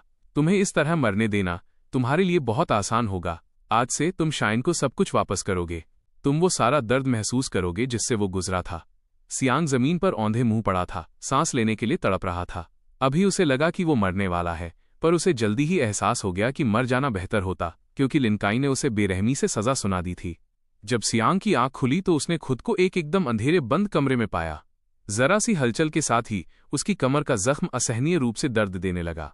कोई पट्टी नहीं, कोई डिसइंफेक्टेंट नहीं, कोई रिकवरी ट्रीटमेंट नहीं दिया गया। वो अब इतना कमजोर हो चुका था कि बोल भी नहीं पा रहा था। लेकिन लिन काई उसे इतनी आसानी से मरने नहीं देना चाहती थी। कोई रेगुलरली उसे खाना देने आता था ताकि वो बस जिंदा रह सके। एक हफ्ते बाद जैसे ही उसके जख्म भरने लगे, कोई अंदर आया और उसके सर्जिकल टांके स्टिचेस काट दिए। वो एक बार फिर असहनीय दर्द से गुजरा। उसकी चीखें पूरे बेसमेंट में गूंज उठीं। लिन काई सर्विलांस कैमरे पर सब कुछ देख रही थी। उसके हाथ में मेरी एक फोटो थी जब मैं जिंदा था। ये उस वक्त की थी जब हमारा रिश्ता अपने बेस्ट फेज में था। जब भी वो इस फोटो को देखती, उसे लगता जैसे वो पास्ट में पहुंच गई हो, उस वक्त में जो गरीबी से भरा था पर बहुत सुकून देने वाला था। हम दोनों ने साथ में स्ट्रगल किया था, साथ में मेहनत की थी, डरते डरते हाथ पकड़े थे, किस किया था और साथ में अपने फ्यूचर के सपने देखे थे।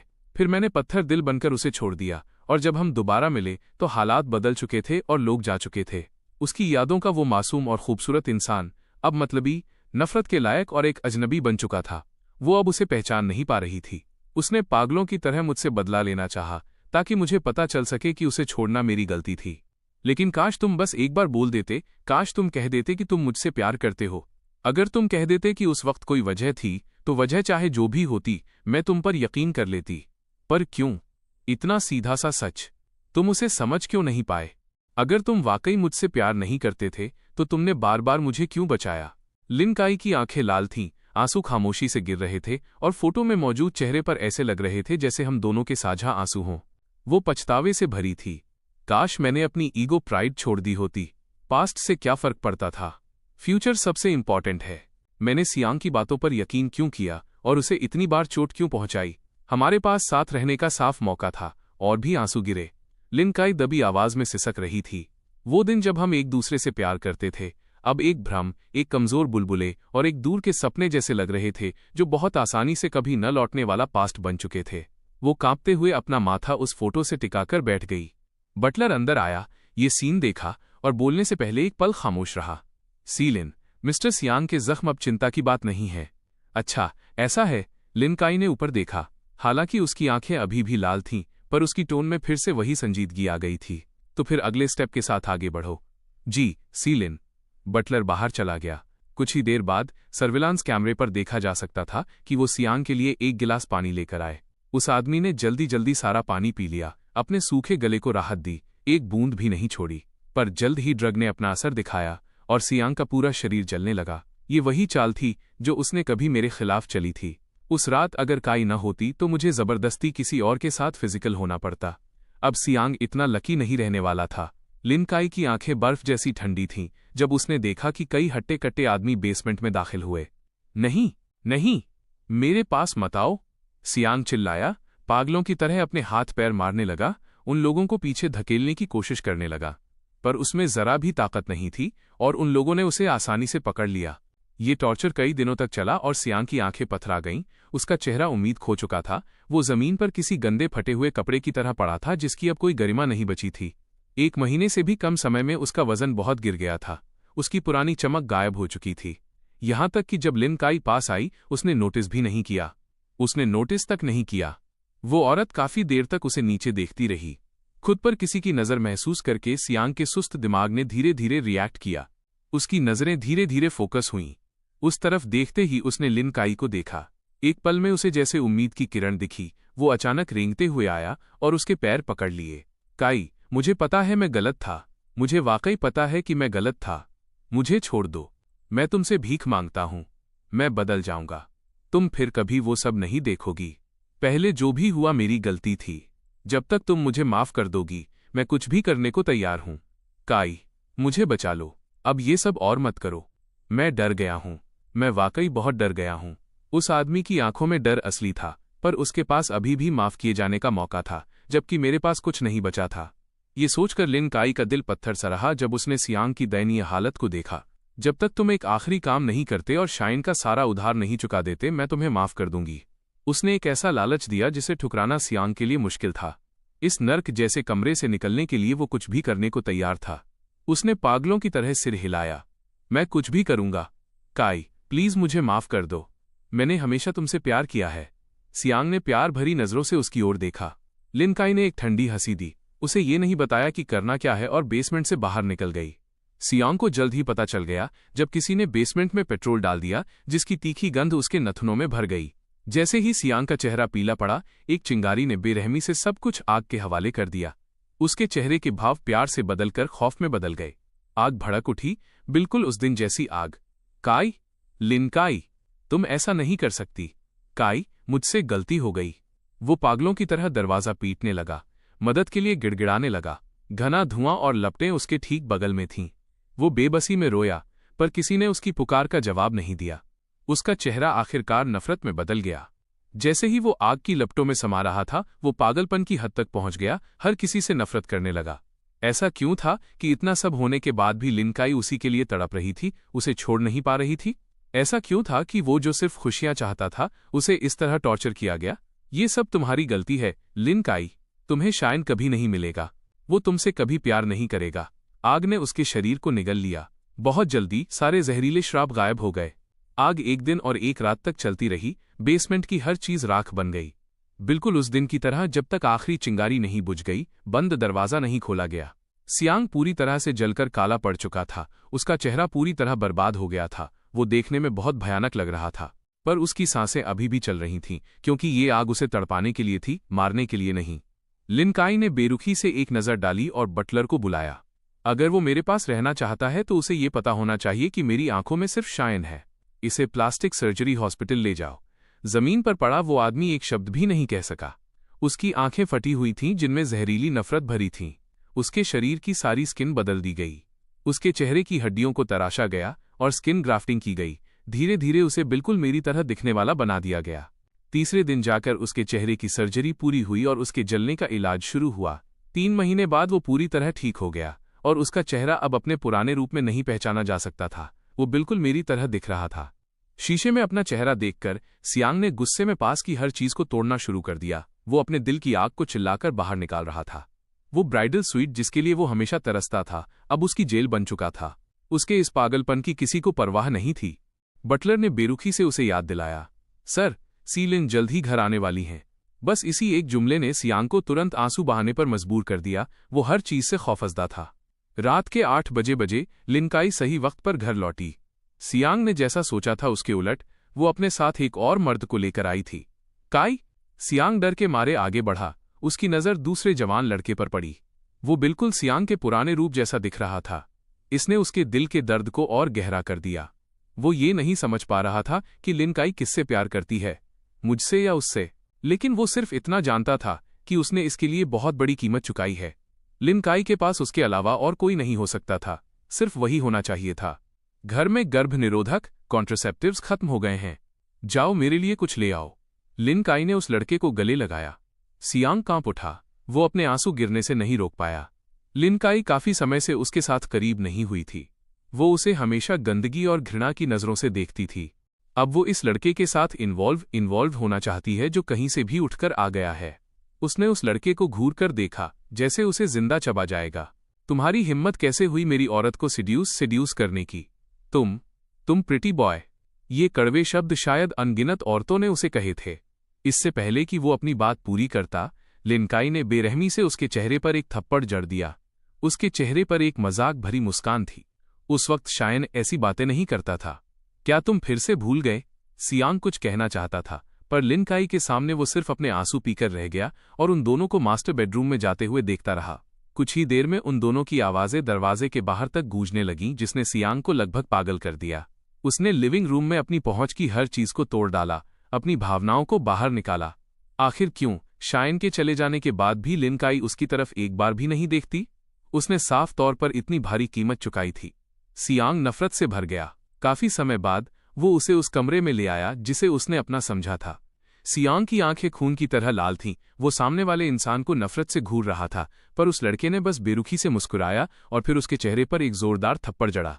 लिन काई ने भी पक्का ये सुना होगा, पर उसने इसे रोका नहीं। एक तरह से सियांग के उस नीच दर्जे को चुपचाप स्वीकार कर लिया। सही बात है, हालांकि अब उसके पास मिस्टर लिन का टाइटल था, पर उसकी हैसियत एक कुत्ते से भी कम थी, बिल्कुल मेरी तरह जैसा मैं उस वक्त था। उसने अपना चेहरा पकड़ा और एक पल के सदमे के बाद वो पूरी तरह उत्तेजित हो गया। तुम्हें मुझे मारने का क्या हक है? मैं उसका पति हूं, मैं उसका लीगल हस्बैंड हूं। तुम अदर मैन हो, मरने के लायक तो तुम हो। उसने उस लड़के को थप्पड़ मारने के लिए हाथ उठाया, पर वो लड़का बस मुस्कुराया और दरवाजा बंद कर लिया। सियांग सिर्फ दरवाजे के बाहर खड़ा रह गया। उसका दिल निराशा से भरा था और उसे इतना दर्द हो रहा था जैसे वो मर रहा हो। अगले दिन जब दरवाजा दोबारा खुला, सियांग पूरी रात सोया नहीं था। वो तब से वहीं पहरा दे रहा था।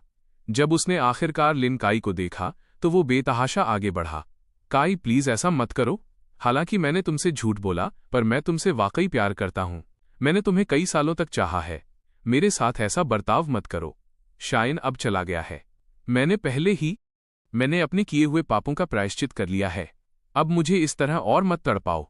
वो रोते हुए बोला। उसने चाहे कितना भी टॉर्चर सहा हो, पर उसके दिल में सबसे बड़ा डर लिन काई का उसे छोड़ जाना था।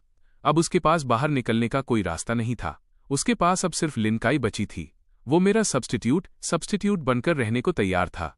वो लिन काई से अपनी बेइज्जती भी करवा सकता था। बस एक ही चीज थी, वो उसे छोड़ नहीं सकती थी। चाहे वो उसे बस एक नज़र देख ले, बस एक बार उसकी तरफ देख ले। पर लिन काई का उसे माफ करने का कोई इरादा नहीं था। उसकी आवाज ठंडी थी जिसने सियांग की सारी उम्मीदें तोड़ दीं। दफा हो जाओ। तुम्हारी हिम्मत कैसे हुई उसका नाम लेने की? तुम पर उसका जो उधार है वो कभी नहीं चुकाया जा सकता। वो उस जवान लड़के के साथ वहां से चली गई। सियांग वहां सन्न खड़ा रह गया। क्या उसने अभी भी पर्याप्त कीमत नहीं चुकाई थी? वो इस हालत में पहुंच चुका था, फिर भी ये उस दर्द का 1% भी नहीं था जिससे मैं गुजरा था। क्या वाकई उसे इसके लिए मरना होगा तभी काफी होगा? लिन काई, तुम इतनी पत्थर दिल कैसे हो सकती हो? जैसे ही वो दरवाजे से बाहर निकले, लिन काई ने उस लड़के को अपनी बाहों से अलग कर दिया। चाहे ये लड़के हों या सियांग, उसके मन में किसी के लिए कोई फीलिंग्स नहीं थीं। वे सब बस वो जरिया थे जिनसे वो मेरे खिलाफ किए गए अपने पापों का प्रायश्चित कर रही थी। सी लिन, अब मैं चलता हूं। वो लड़का खामोशी से चला गया। वो बस एक मोहरा था, पर उसमें महत्वाकांक्षा की कमी नहीं थी। लिन काई ने बिना कोई जवाब दिए सिर हिलाया। वो धीरे धीरे चल रही थी, अकेली, बिना किसी मकसद के, बिना किसी दिशा के। उसे बस मेरी याद आ रही थी। भीड़ भरी सड़क पर बहुत से लोग उसके पास से गुजरे, पर उनमें से कोई भी मैं नहीं था। अपना सिर दोबारा उठाते ही उसे अचानक एक जाना पहचाना चेहरा दिखा। लिन काई ने उस इंसान का पूरा चेहरा भी नहीं देखा था। उसने बस उसकी प्रोफाइल, साइड का चेहरा की एक झलक देखी, पर उसकी नजरें वहीं जम गईं। ऐसा लगा जैसे किस्मत ने उसे मुझे नोटिस करने के लिए ही वहां भेजा हो। उसका दिल अचानक जोर जोर से धड़कने लगा। वो सुन्न होकर देखने लगी, उस साये का पीछा करने लगी जो किसी और के गले में हाथ डाले चल रहा था। मैंने अपना सिर घुमाया और अपने साथ चल रही औरत से कुछ कहा। इससे लिन काई को आखिरकार मेरा चेहरा दिख गया। वो बिल्कुल मेरे जैसा था। वो काफी देर तक अविश्वास में देखती रही। उसकी उंगलियां कांप रही थीं। कोई गलती नहीं थी, वो शायन ही था। वो कभी गलत नहीं हो सकती थी। मैं मरा नहीं था। वो इंसान जिसके लिए वो दिन रात तड़प रही थी वो जिंदा था। और तो और, वो उसके इतने करीब था। उस पल खोई हुई चीज को वापस पाने की खुशी उस पर हावी हो गई। वजह चाहे जो भी हो, जब तक मैं जिंदा था उसके लिए वही काफी था। लिन काई मेरा पीछा करना चाहती थी, पर तभी मैंने अपने बगल वाली औरत को किस किस किया। उसकी आंखें फटी की फटी रह गईं और वो भीड़ को चीरते हुए आगे बढ़ी और मुझे पकड़ लिया। शायन, उसने दांत पीसते हुए मेरा नाम लिया। उसे अपनी आंखों के सामने दिख रही चीज पर यकीन नहीं हो रहा था। मेरे लिए उसने सियांग को रोज टॉर्चर किया, मेरी कब्र पर जाकर पछतावा किया और माफी मांगी। उसने तो यहां तक तय कर लिया था कि सियांग से निपटने के बाद वो भी मर जाएगी ताकि अगले जन्म में अपने प्यार से मिल सके। पर न सिर्फ मैं जिंदा था, बल्कि मैं किसी और के साथ था। क्या शायन उससे इतनी नफरत करता था कि उसने अपनी मौत का नाटक सिर्फ उससे दूर जाने के लिए किया? उसने मेरी कलाई को कसकर पकड़ लिया, उस चेहरे को घूरते हुए जिसके लिए वो दिन रात तरसी थी। उसकी आंखें धीरे धीरे लाल हो गईं। उसने कई बार सोचा था कि अगर मैं जिंदा होता, अगर मैं उसे मिल जाता, तो वो मेरे साथ रहने के लिए कुछ भी करती। मैं उसे मार सकता था, डांट सकता था, यहां तक कि अपनी दी हुई किडनी भी वापस ले सकता था। जब तक मैं वापस आ सकता था, वो कुछ भी करने को तैयार थी, अपनी जान तक देने को। वो मुझे साबित करना चाहती थी कि वो 18 साल की लिन काई जो मुझसे निस्वार्थ प्यार करती थी, वही आज की 28 साल की लिन काई है। सियांग बस उसकी एक गलती थी। पर अब जब वो मुझसे वाकई दोबारा मिली थी, तो उसे समझ नहीं आ रहा था कि क्या कहे।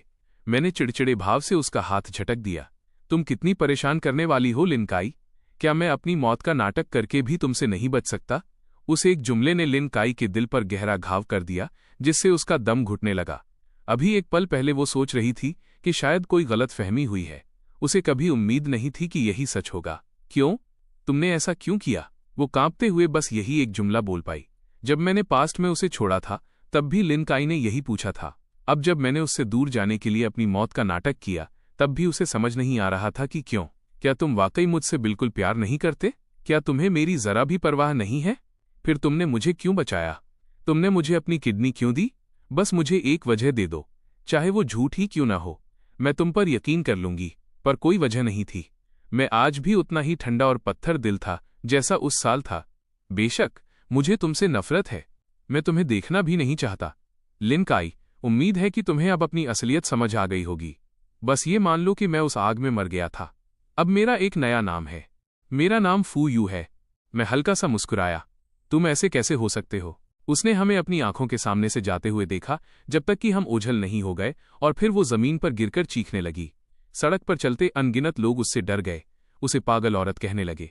पर उन 6 महीनों में जब मैं मरा हुआ था, उसे भी लगा था कि वो पागल हो गई है। वो मर चुकी थी, मेरे साथ उस आग में मर चुकी थी। अब मैं उसे बता रहा था कि वो सब बस उससे बचने के लिए था। तुम ऐसे कैसे हो सकते हो शायन? तुम इतने पत्थर दिल कैसे हो सकते हो? उसने बटलर को कॉल किया और तुरंत इस फू यू और मेरे साथ वाली औरत की जांच करने को कहा। एक बार सुराग मिलने के बाद जांच बहुत आसान हो गई। फू यू की पहचान एक विदेशी यूनिवर्सिटी के स्टूडेंट और फू फैमिली के गोद लिए हुए बेटे के रूप में हुई, और मेरे साथ वाली औरत मेरी मंगेतर फियांसी थी, जो बाई फैमिली की सबसे छोटी बेटी थी। लिन काई बाई फैमिली को जानती थी। वे कोई बहुत बड़ी पावर नहीं थे, बस उनका अपर क्लास में थोड़ा नाम था। शायन, मुझे दोबारा छोड़ने के बाद क्या फू फैमिली तुम्हारी पसंद है? उसकी आंखें खून की तरह लाल थीं। ये बताना मुश्किल था कि ये दर्द था या नफरत। उसने अपना मन बना लिया था। इस बार चाहे जो भी करना पड़े, उसे मुझे अपने पास ही रखना था। चाहे मैं उससे नफरत ही क्यों न करने लगूं, वो अब मुझे जाने नहीं देगी। 2 बार छोड़े जाने की नफरत ने मेरे लिए उसके प्यार को एक जुनून, ऑब्सेशन में बदल दिया था। घर पहुंचने पर लिन काई ने किसी बात पर ध्यान नहीं दिया और सीधे अपने कमरे में चली गई। उसे ध्यान से सोचना था कि मुझे वापस कैसे पाया जाए। पर इन पिछले कुछ दिनों में ऐसा नहीं था कि वो घर नहीं आई। इस बार वो बहुत कम ही घर पर अकेली आती थी, जिससे सियांग को उम्मीद की एक किरण दिखी। उसने खुद एक शानदार खाना बनाया। कल उस लड़के के साथ जो हुआ, उसके बाद उसने बहुत सोच समझ लिया था। वो अब लिन काई का पति था। मैं अब आसपास नहीं था, इसलिए अब कोई लिन काई के लिए उससे लड़ नहीं सकता था। जब तक काफी समय बीत जाएगा, लिन काई अपने आप मुझे भुला देगी और देखेगी कि वो उसके लिए कितना अच्छा था। सियांग ने लिन काई के साथ बुढ़ापे तक साथ रहने के सपने सजाए। वो सावधानी से ऊपर गया और दरवाजा धकेला। काई, मैंने डिनर बना लिया है, आओ और इसे चखो। वो मुस्कुराया, बिल्कुल मेरी तरह दिखते हुए। वो जानता था कि अपने इस चेहरे के साथ लिन काई चाहे कितनी भी गुस्सा क्यों न हो जाए, उसने कभी भी इस चेहरे पर हाथ नहीं उठाया था जो मेरा था। लेकिन आज जैसे ही लिन काई ने सियांग का चेहरा देखा, उसे मेरी बेरुखी याद आ गई। उसका गुस्सा तुरंत भड़क उठा। उसकी हिम्मत नहीं हुई कि मुझ पर हाथ उठाए, पर सियांग के साथ बात अलग थी।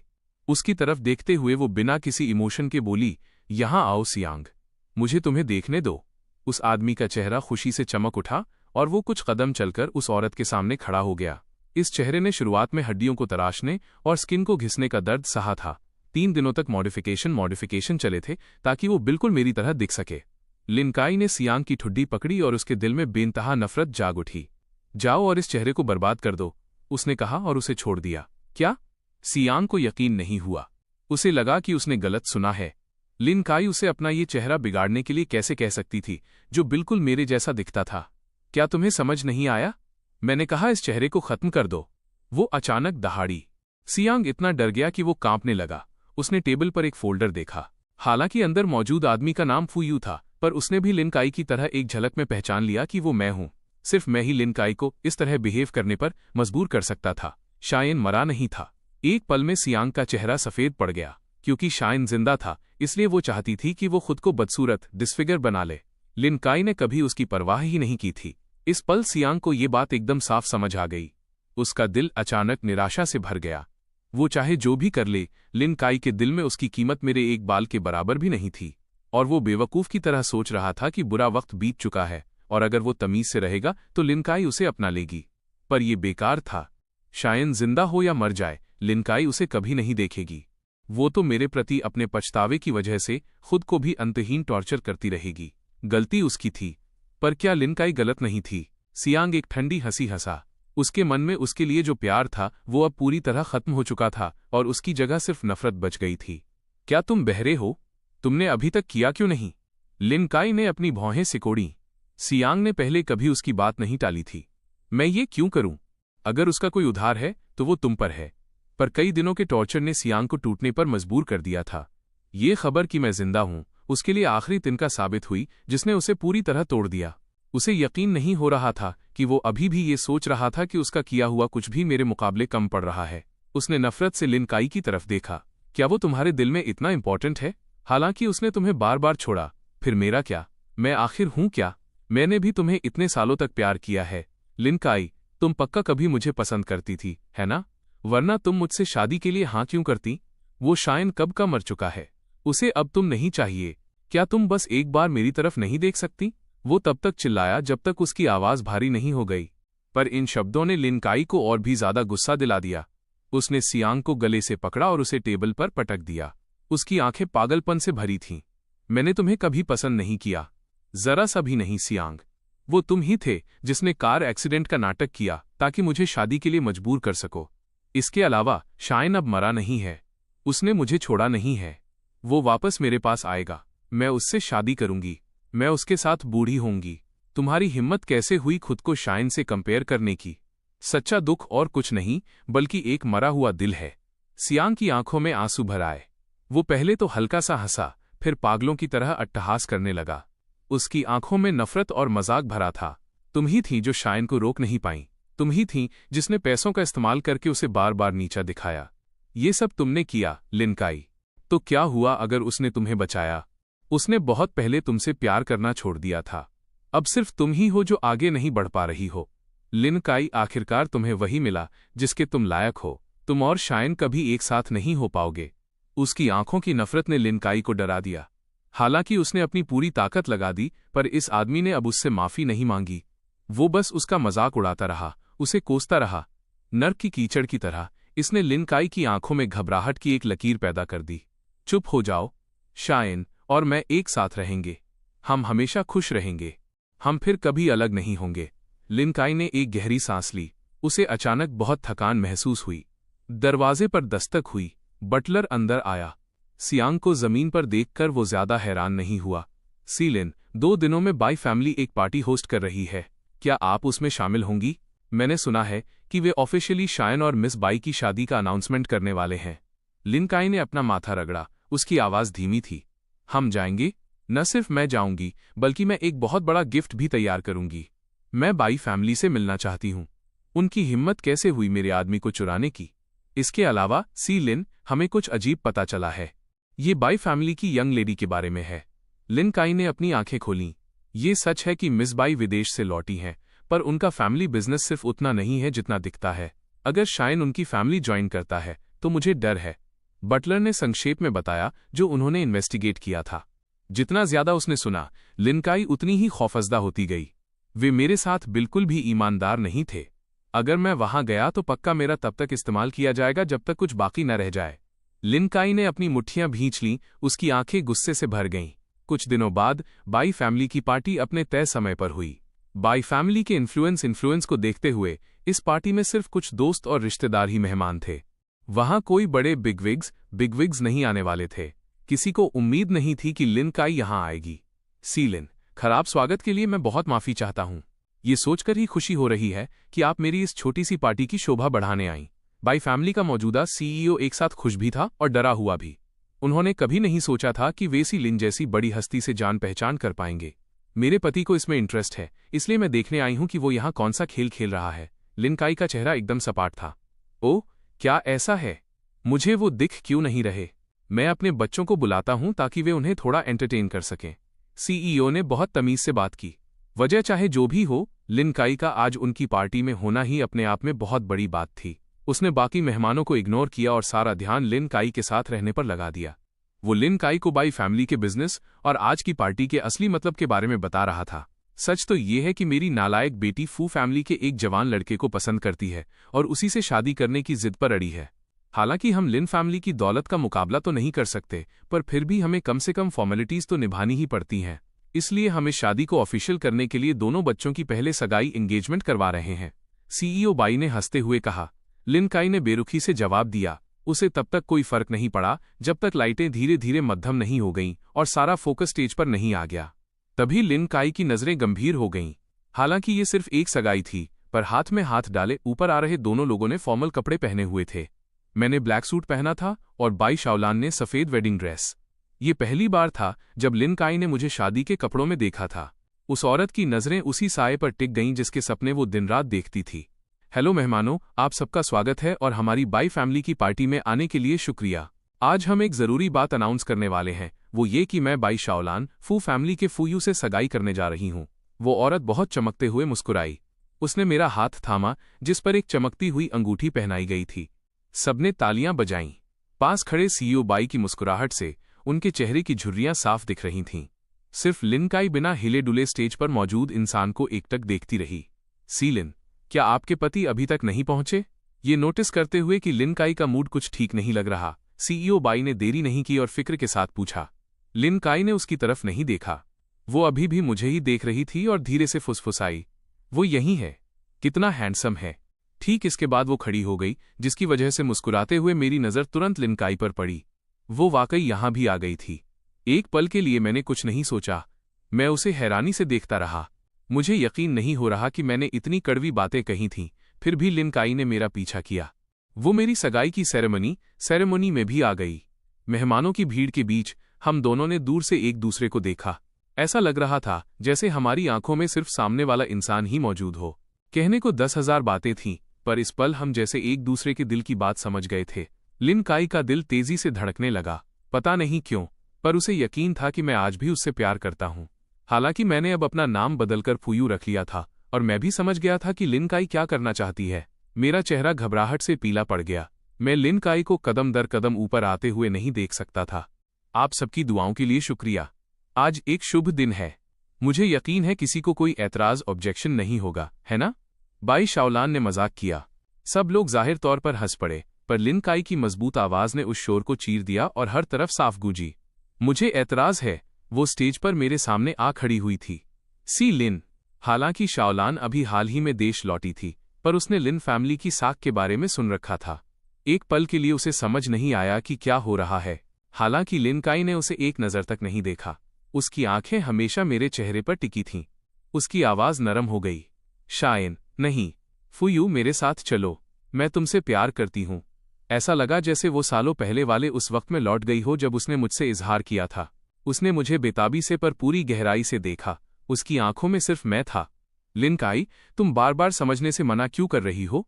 मैं अब तुमसे प्यार नहीं करता। पास्ट का अंजाम यहां रिपीट नहीं हुआ। मैंने उसे रिजेक्ट कर दिया। लिन काई का चेहरा अचानक सफेद पड़ गया।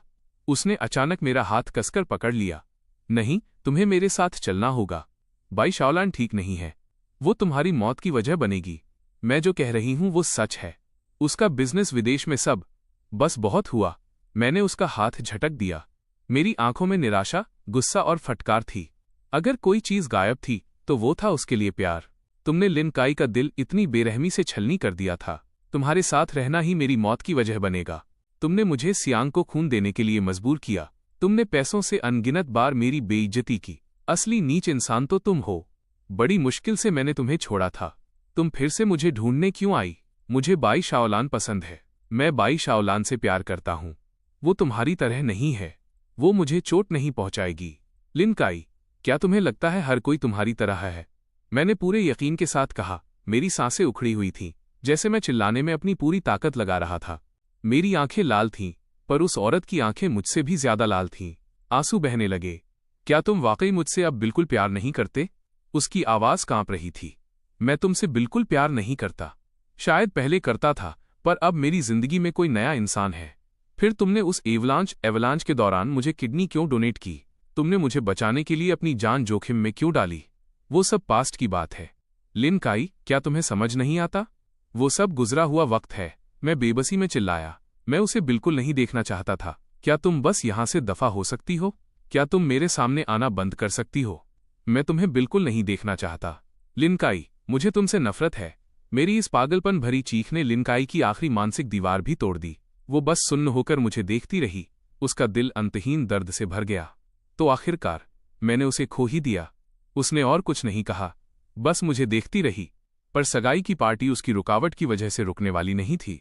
हालांकि बाई फैमिली सिर्फ एक छोटा ग्रुप कॉन्ग्लोमरेट थी, पर वे भी ऐसी डिस्टर्बेंस पर भड़क ही जाएंगे। सीलिन, आपके लिए भी मेरी सगाई की पार्टी को इस तरह खराब करना अच्छी बात नहीं है। मेरे मंगेतर ने कह दिया है कि वो अब आपसे प्यार नहीं करता। सीलिन को बात को इतना आगे नहीं खींचना चाहिए। शाओलान का चेहरा उतर गया था। उसे वाकई इस सीन की उम्मीद नहीं थी। शुक्र है कि मैंने उसे इतना प्यार दिया और उसे नीचा नहीं बनने दिया। तुम्हें बोलने का कोई हक नहीं है। लिन काई मुड़ी और उसे घूरा। उसके चेहरे के उस रसूख ऑरा ने शाओलान को तुरंत चुप करा दिया। लिन काई, क्या तुम्हारा ऐसा करना जरूरी है? क्या हम इसे यहीं खत्म नहीं कर सकते? मैंने निराशा के साथ उसकी तरफ देखा। इसने लिन काई के दिल को गहराई तक छेद दिया, पर उसे मुझे वापस ले जाना ही था। बाई शाओलान बिल्कुल भी अच्छी इंसान नहीं थी। वो मुझे आग के गड्ढे में गिरते हुए नहीं देख सकती थी। शायन, पहले मेरे साथ वापस चलो। मैं तुम्हें सब समझा दूंगी, बस पहले मेरे साथ चलो। उसने मेरा हाथ खींचने की कोशिश की, उसका लहजा लगभग मिन्नत भरा था। मैं जरा भी नहीं पिघला। मैं तुम्हारे साथ वापस नहीं जाऊंगा। लिन काई, अपनी जिद छोड़ दो। क्या आप इस सगाई का अंजाम और लिन काई का अगला कदम जानना चाहेंगे? हमारे बीच बहुत पहले ही सब कुछ खत्म हो चुका है। अगर तुम मुझे इसी तरह मजबूर करने की जिद करोगी तो मैं तुम्हारे सामने मरना पसंद करूंगा। मेरी नजरें तुरंत पक्की हो गईं। मैंने अचानक पास की मेज से फ्रूट नाइफ, फल काटने वाला चाकू उठाया और बिना कुछ सोचे समझे उसे अपने सीने में उतारने ही वाला था। नहीं! लिन काई का दिल जैसे चूर चूर हो गया। वो बेतहाशा आगे बढ़ी और अपनी हथेली से चाकू को पकड़कर रोक लिया। उसकी हथेली से खून बहने लगा, दर्द फैल गया। पर शुक्र है वो वक्त पर पहुंच गई थी। काई ने उस तेज ब्लेड को कसकर पकड़ा और जोर लगाकर मेरे हाथ से छीन लिया। इस चक्कर में उसका जख्म हड्डियों तक पहुंच गया और उसके माथे पर ठंडा पसीना आ गया। पर अब उसकी हिम्मत नहीं हुई कि मुझे और उकसाए। एक बेबस मजबूरी के साथ लिन काई एक हारी हुई बाजी की तरह धीरे से स्टेज से नीचे उतर गई।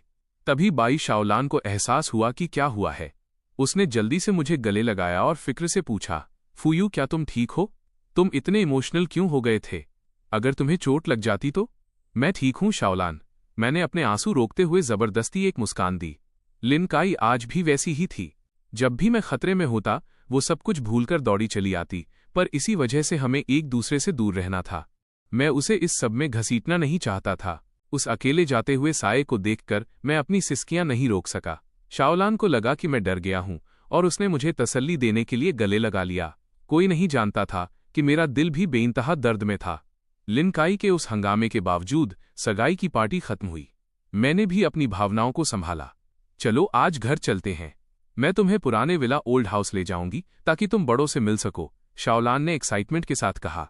वो मुझे पहले भी वहां ले जाना चाहती थी, पर तब सही वक्त नहीं था। आखिर मेरी पहचान एक अमीर खानदान के गोद लिए हुए बेटे की थी। अब आखिरकार मुझे मौका मिला था। ठीक है, अब हमारी सगाई हो गई है। हम शादी कब कर सकते हैं? शाओलान, तुम जानती हो फू फैमिली में मेरी कोई पावर नहीं है। मैंने फिक्र जताते हुए शाओलान का हाथ थामा। इतनी जल्दी क्या है? हमारी सगाई तो हो ही गई है। शादी तो बस वक्त की बात है। एक बार दादाजी तुमसे मिलने और वो संतुष्ट हो जाएं तो समझो काम हो गया। फिक्र मत करो फूयू। शाओलान मुस्कुराई। उसने शुरुआत में मुझे इसी वजह से नोटिस किया था। उन माँ न बाप। फू फैमिली ने मुझे सिर्फ गोद लिया था। वे मुझे ज्यादा शेयर्स तो देने वाले थे नहीं। सच तो ये था कि फू फैमिली में मेरे भाई चाहते थे कि मैं मर जाऊं ताकि जायदाद के लिए कोई उनसे न लड़े। मेरी पावर 0 थी। मुझे कंट्रोल करना बहुत आसान था। हम कार में बैठकर बाई फैमिली के पुराने विला पहुंचे। यहां ज्यादा लोग नहीं थे, बस बाई खानदान के कुछ खास मेंबर्स थे।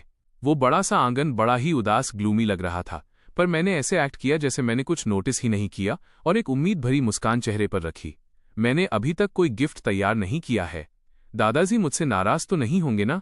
भला वो क्यों होंगे? वो तो तुमसे मिलने के लिए बेताब हैं। वो तुम्हारा ही इंतजार कर रहे हैं। फिर तो अच्छा है। आखिरकार अब मेरा अपना एक परिवार होगा। शाओलान, तुमसे मिलकर बहुत अच्छा लगा। बाई शाओलान मन ही मन हंसी। कितना बड़ा बेवकूफ है। सच तो ये था कि फू फैमिली बाई फैमिली के बराबर भी नहीं थी। ऊपर से वो एक गोद लिया हुआ बेटा था। क्या उसे वाकई लगता था कि वो मुझसे शादी करेगी? पर वो सिर्फ इसलिए मुमकिन था क्योंकि मैं काफी बेवकूफ बन रहा था। क्या वो इतनी आसानी से कामयाब हो पाएगी? शाओलान ने बेरुखी से जवाब दिया और मुझे मेन हॉल की तरफ ले गई। बाई फैमिली के बुजुर्ग ओल्ड मास्टर मेन सीट पर बैठे थे। मुझे देखते ही उनकी आंखें चमक उठीं। क्या यही तुम्हारा मंगेतर है? बूढ़े की आवाज में एक संतुष्टि थी।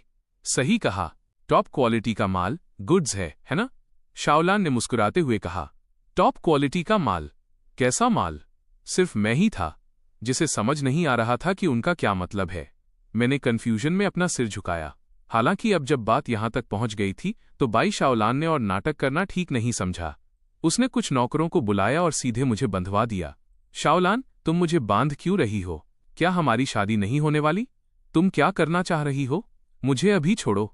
मैं डर गया था, पागलों की तरह संघर्ष कर रहा था, पर मैं उनका मुकाबला नहीं कर सका और मुझे कसकर बांध दिया गया। यहां तक कि मेरे मुंह में कपड़ा ठूंस दिया गया। अगर किसी को दोष देना है तो अपनी फूटी किस्मत को दो। हमें ड्रग्स ट्रांसपोर्ट करने के लिए बस एक कंटेनर इंसानी जरिया की कमी थी। शाओलान ने अपना असली चेहरा दिखा दिया। उसकी बातों ने मेरी आंखें हैरानी से फाड़ दीं। मैं समझ गया था कि उसका क्या मतलब है। उस पल मैं और भी जोर से छटपटाने लगा, मुंह से आवाजें निकालने लगा और सिर हिलाने लगा। मेरी आंखों से आंसू बहने लगे। सच कहूं तो आज सगाई की पार्टी में तुमने काफी अच्छा परफॉर्म किया। अगर हमारे पास लोगों की कमी न होती तो मैं भी तुम्हारा इस्तेमाल नहीं करना चाहती थी। इसलिए फूयू अपनी किस्मत को कोसो, इसे ले जाओ। शाओलान ने मुस्कुराते हुए कहा और मेरी बेबस नजरों के सामने अपना हाथ हिलाया। वे मुझे ड्रग्स के गोदाम वेयरहाउस में ले गए। यहाँ ड्रग्स की मात्रा इतनी ज्यादा थी कि मैं भी चौंक गया। अगर ये सब बाहर निकल गया तो अंदाजा लगाना मुश्किल था कि क्या होगा। मैंने अपनी जीप के नीचे छिपे ट्रैकिंग डिवाइस को जोर से दबाया। मिशन से पहले यही सिग्नल तय हुआ था, जिसका मतलब था कि अब एक्शन लेने का वक्त आ गया है। शाओलान मेरा इस्तेमाल कर रही थी, पर क्या मैं भी इस बड़ी मछली को पकड़ने के लिए शाओलान का इस्तेमाल नहीं कर रहा था?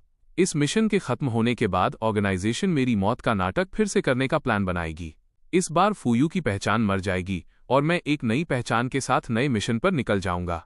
तब तक उम्मीद है कि मैं लिन काई से दोबारा नहीं मिलूंगा। कुछ ही देर बाद बाहर पुलिस सायरन गूंजने लगे। गोदाम में तुरंत भगदड़ मच गई। ये तो पुलिस है। पुलिस को इस जगह का पता कैसे चला? साफ बात है कि इस जगह के बारे में किसी को नहीं पता। पुलिस यहाँ कैसे आई? यहाँ के गार्ड्स भी बाई फैमिली के ही थे। वे सब घबरा रहे थे, पर वे इस बिजनेस में सालों से थे। उन्हें तुरंत मेरा ख्याल आया, जरूर ये इसी आदमी का काम है। इसे यहाँ आए ज्यादा वक्त नहीं हुआ और पुलिस आ गई। सोचो, इसने पुलिस के साथ साठ-गांठ की है। हम बच तो नहीं सकते, तो हमें जिंदा बाहर निकलने के बारे में सोचना भी नहीं चाहिए। जब लोग घिर जाते हैं तो वे कुछ भी कर सकते हैं, खासकर वे जो पहले से ही खतरे के इलाके में हों। कुछ आदमी लोहे की रॉड लेकर खतरनाक अंदाज में आगे बढ़े। उनका इरादा पुलिस के आने से पहले मुझे खत्म करने का था। उन लोगों ने मुझे घेर लिया। उनके डंडे मुझ पर बेरहमी से बरसने लगे। वे अपनी हार का गुस्सा मुझ पर निकाल रहे थे। कमीने, तुझे तो जान से मार देंगे। तेरी हिम्मत कैसे हुई पुलिस बुलाने की? गालियों के साथ साथ वारों की बारिश हो रही थी, जिससे मेरा पूरा शरीर दर्द से फटने लगा। हालांकि मैं मानसिक रूप से इस कुर्बानी के लिए तैयार था। जब वाकई वो पल आया तो मैं फिर भी थोड़ा डर गया था। खैर, इसे लिन काई का कर्ज चुकाना ही समझो। उसे इतने समय तक धोखे में रखने के बाद इस बार मैं सच में मर रहा हूं। मैंने अपनी आंखें बंद कर लीं। मेरी सांसें धीमी थीं, पर मैंने रहम की भीख मांगने के लिए एक शब्द भी नहीं कहा। एक पुलिस ऑफिसर के तौर पर ये मेरा आत्मसम्मान है। जब से मैंने इस बड़े ड्रग ट्रैफिकिंग गिरोह की जांच का मिशन हाथ में लिया था, मैंने इस कैंसर जैसी बीमारी को जड़ से उखाड़ने के लिए अपना सब कुछ दांव पर लगा दिया था। पर यह बहुत दर्द दे रहा है। लिन काई, अगर मैंने किसी के साथ गलत किया है तो वो सिर्फ तुम हो। मरते वक्त मुझे पुराना वक्त याद आया, कैसे मैंने ड्रग रेड्स के लिए उसे 2 बार छोड़ दिया था। वो पक्का मुझसे नफरत करती होगी। ये भी अच्छा है। अब बहुत हुआ। दर्द और बेइज्जती सहते हुए मैं कभी नहीं रोया। सिर्फ इस बार अपनी जान से प्यारी औरत के चेहरे पर वो बार बार टूटने वाले भावों के बारे में सोचकर मैं रो पड़ा और मुझे खून की उल्टी हुई। अगर मुमकिन हो तो मैं उम्मीद करता हूं कि हर साल तुम सही सलामत रहो। मुझे अब याद मत रखना। अलविदा, लिन काई। मैं बेबसी में सिमट गया। शायन। अनगिनत दर्द भरे इमोशन से भरी एक चीख ने मुझे अविश्वास में आंखें खोलने पर मजबूर कर दिया। ये वही है। वो यहाँ क्यों है? वो फिर से क्यों आ गई? एक पल में मेरे आंसू निकल पड़े। मैं खुद को रोक नहीं पाया और फूट फूट कर रोने लगा। जो जज्बात मैंने इतने समय से दबा रखे थे, वो इस पल फट पड़े। मैंने उसे अपनी तरफ दौड़ते हुए देखा। वो आज भी वैसी ही थी जैसी शुरुआत में थी, कभी नहीं बदली। वो औरत मुझ पर लेट गई। मेरे हिस्से के वो जानलेवा वार खुद पर झेलने लगी और मैं खामोशी से रो रहा था। क्यों? तुम यहाँ क्यों आई? मैंने पहले ही कहा था कि मैं तुम्हें नहीं देखना चाहता। तुम फिर भी क्यों आई? तुम मर जाओगी लिन काई, तुम मर जाओगी। मैं महसूस कर सकता था कि लिन काई के बीच में आने की वजह से वो आदमी और भी जोर से वार कर रहे थे। उस औरत का चेहरा धीरे धीरे सफेद पड़ गया, पर वो फिर भी मुझे देखकर मुस्कुराई। तुम्हारे पास मर पाना ही मेरे लिए काफी है। शायन, रोना मत। ये सुनकर मेरे आंसू और भी तेजी से बहने लगे। मैंने अपने ऊपर लेटी उस औरत को कसकर गले लगा लिया। मैंने तुम्हें इतनी चोट पहुंचाई, तुम फिर भी क्यों आई? मैं तुम्हें इसमें शामिल नहीं करना चाहता था। मैं ये नहीं चाहता था। काई, क्यों? तुम फिर भी क्यों आई? मैंने इतने बुरे काम किए, तुम फिर भी मुझे बचाने क्यों आई? उस औरत ने धीरे से मुस्कुराहट दी और प्यार से मेरे आंसू पोंछे। क्योंकि मैं तुमसे प्यार करती हूं शायन। क्या तुम मुझसे प्यार करते हो? लिन काई की आवाज बहुत कमजोर थी। उसकी आंखें मुश्किल से खुल पा रही थीं, पर वो फिर भी अपनी जिंदगी के सबसे प्यारे इंसान का चेहरा अपने जहन में उतारने की कोशिश कर रही थी। वो एक सेकंड भी मिस नहीं करना चाहती थी। मैं तुमसे प्यार करता हूं। मैंने हमेशा तुमसे प्यार किया है। ये बहुत अच्छा है। लिन काई खुशी से मुस्कुराई। उसने बस मुझे इसी तरह ढाल बनकर बचा लिया, सारा नुकसान और दर्द खुद पर झेल लिया। अपनी जान से प्यारे इंसान की हिफाजत की। हालांकि अब उसने अपनी आंखें बंद कर ली थीं और उसकी सांसें रुक चुकी थीं। आखिरकार पुलिस ने गोदाम पर धावा बोल दिया और सभी ड्रग तस्करों को अरेस्ट कर लिया। पर लिन काई मेरे सामने हमेशा के लिए जा चुकी थी। मैं बेतहाशा चिल्लाया, उसे कसकर पकड़े हुए, पर अब बहुत देर हो चुकी थी। शायन, मेरी संवेदनाएं तुम्हारे साथ हैं। ज्यादा दुखी मत हो। कब्र के सामने मेरी आंखें बेजान थी। मैं बस पत्थर की तरह उस कब्र को देखता रहा। मेरा सहकर्मी मुझे सांत्वना दे रहा था। हम सब जानते हैं कि एंटी ड्रग पुलिस ऑफिसर होने में क्या रिस्क होता है। एक छोटी सी लापरवाही पूरे परिवार के खत्म होने की वजह बन सकती है। पहले मेरा पूरा परिवार ड्रग लॉर्ड के हाथों मारा गया। मैं बहुत लेट हो गया था। मैं उनके आखिरी दीदार तक नहीं कर पाया। अब जिस इंसान से मैं सबसे ज्यादा प्यार करता था, वो भी मुझे बचाने के लिए ड्रग लॉर्ड के हाथों मेरे सामने मर गई। उन आदमियों ने उसे पीट पीट कर मार डाला। पोस्टमार्टम के दौरान डॉक्टर ने कहा कि लिन काई के शरीर की सारी हड्डियां टूट चुकी थीं और उसकी किडनियां भी डैमेज हो गई थीं। ये कैसा दर्द है। आखिर में, क्योंकि उसने मेरे मुंह से ये सुन लिया था कि मैं उससे प्यार करता हूं, लिन काई मुस्कुराहट के साथ इस दुनिया से चली गई। इस बात ने मुझे खुद से बेइंतहा नफरत करने पर मजबूर कर दिया। आखिरकार मुझे उस दिल टूटने वाले एहसास का पता चला जो लिन काई को तब हुआ था जब मैंने अपनी मौत का नाटक किया था। मेरा शरीर कांपने लगा। मेरी खाली आंखों से आंसू छलक पड़े। मेरी सिसकियां अब एक चीख में बदल गई थीं। लिन काई। मैं उसकी कब्र के सामने घुटनों के बल गिर पड़ा। वो गहरा दुख किसी को भी झकझोर देने के लिए काफी था। अब किसी ने मुझे डिस्टर्ब नहीं किया। वे सब खामोशी से चले गए। मुझे उस ठंडी कब्र को गले लगाकर बेबसी में रोते हुए अकेला छोड़ दिया। अगले दिन जब लिन फैमिली का बटलर कब्र साफ करने आया तो वहां कोई नहीं था। मैंने एक के बाद एक कई मिशन पूरे किए, अनगिनत पहचान बदली और ऐसे कई लोगों से मिला जो मुझमें इंटरेस्टेड थे, पर मैं बस मुस्कुराकर टाल देता था, जब तक कि एक बार मुझे गोली नहीं लग गई और मैं सीरियसली जख्मी हो गया। हर कोई मुझे बचाने की कोशिश कर रहा था, पर वे मेरी घटती हुई सांसों को नहीं रोक पा रहे थे। आखिरकार मैं मरने वाला था। ये सोचकर मुझे बहुत सुकून मिला। मैंने अंधेरे का फायदा उठाया। जब नर्सें नहीं देख रही थीं, मैं हॉस्पिटल से भाग निकला और लिन काई की कब्र पर पहुंच गया। एक शांति जो मैंने सालों से महसूस नहीं की थी मुझ पर छा गई। मैं धीरे से उससे सटकर बैठ गया, जैसे मैं अपने प्यार के कंधे पर सिर रख रहा हूं। मैं अब तुम्हारे पास हूं काई। मैं मुस्कुराया और अपनी आंखें बंद कर ली। पूरी रात गिरती उस भारी बर्फ को खुद को ढकने दिया। मुझे माफ कर देना। मैं तुमसे प्यार करता हूं। मैंने तुम्हें बहुत इंतजार करवाया। बेइंतहा बर्फ ने जमीन और आसमान को एक पाक सफेद रंग में रंग दिया। अगले दिन जब नर्सों को पता चला कि मैं गायब हूं, तो उन्होंने तुरंत पुलिस को इन्फॉर्म किया। उन्होंने पूरे हॉस्पिटल में तलाशा, पर मेरा कोई सुराग नहीं मिला। जब आखिरकार उन्होंने मुझे लिन काई की कब्र के सामने ढूंढा तो मैं बर्फ की तरह जम चुका था, पर मैं बहुत खुश लग रहा था, बस मुस्कुरा रहा था जैसे गहरी नींद में हूं। ये सीन देखकर हर कोई टूट गया। सब खामोश और बेजुबान थे। वे सब उस साल की कहानी जानते थे। मेरे पिता एक अंडरकवर पुलिस ऑफिसर थे और नतीजे में मेरा पूरा परिवार कुर्बान हो गया, जिससे मैं अकेला रह गया। उस वक्त ड्रग लॉर्ड के चंगुल से बचने के लिए मुझे लिन काई को छोड़ने पर मजबूर होना पड़ा। मैं उसे सच नहीं बता पाया। जब हम दोबारा मिले, चाहे वो प्यार हो या नफरत, हमारे दिलों में सब कुछ उलझ चुका था। छोड़े जाने के बाद लिन काई ने मुझे बार बार चोट पहुंचाई, इस उम्मीद में कि वो मेरे चेहरे पर कोई छोटा सा सबूत ढूंढ सके कि मैं कभी उससे प्यार करता था। पर उसे क्या मिला? दोबारा छोड़ा जाना और मेरी मौत की खबर। आखिर तक पहुंचते पहुंचते ही उसने आखिरकार मेरे अपने होठों से असली जवाब सुना। मैंने भी मौत में खुद को पा लिया। क्या वाकई ये सब इसके लायक था?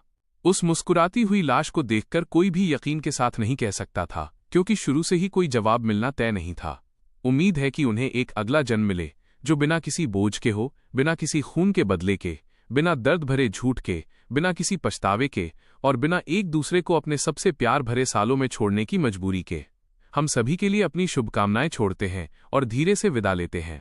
बर्फ गिरना जारी है, पर अब कोई तड़पता हुआ प्रेमी नहीं बचेगा।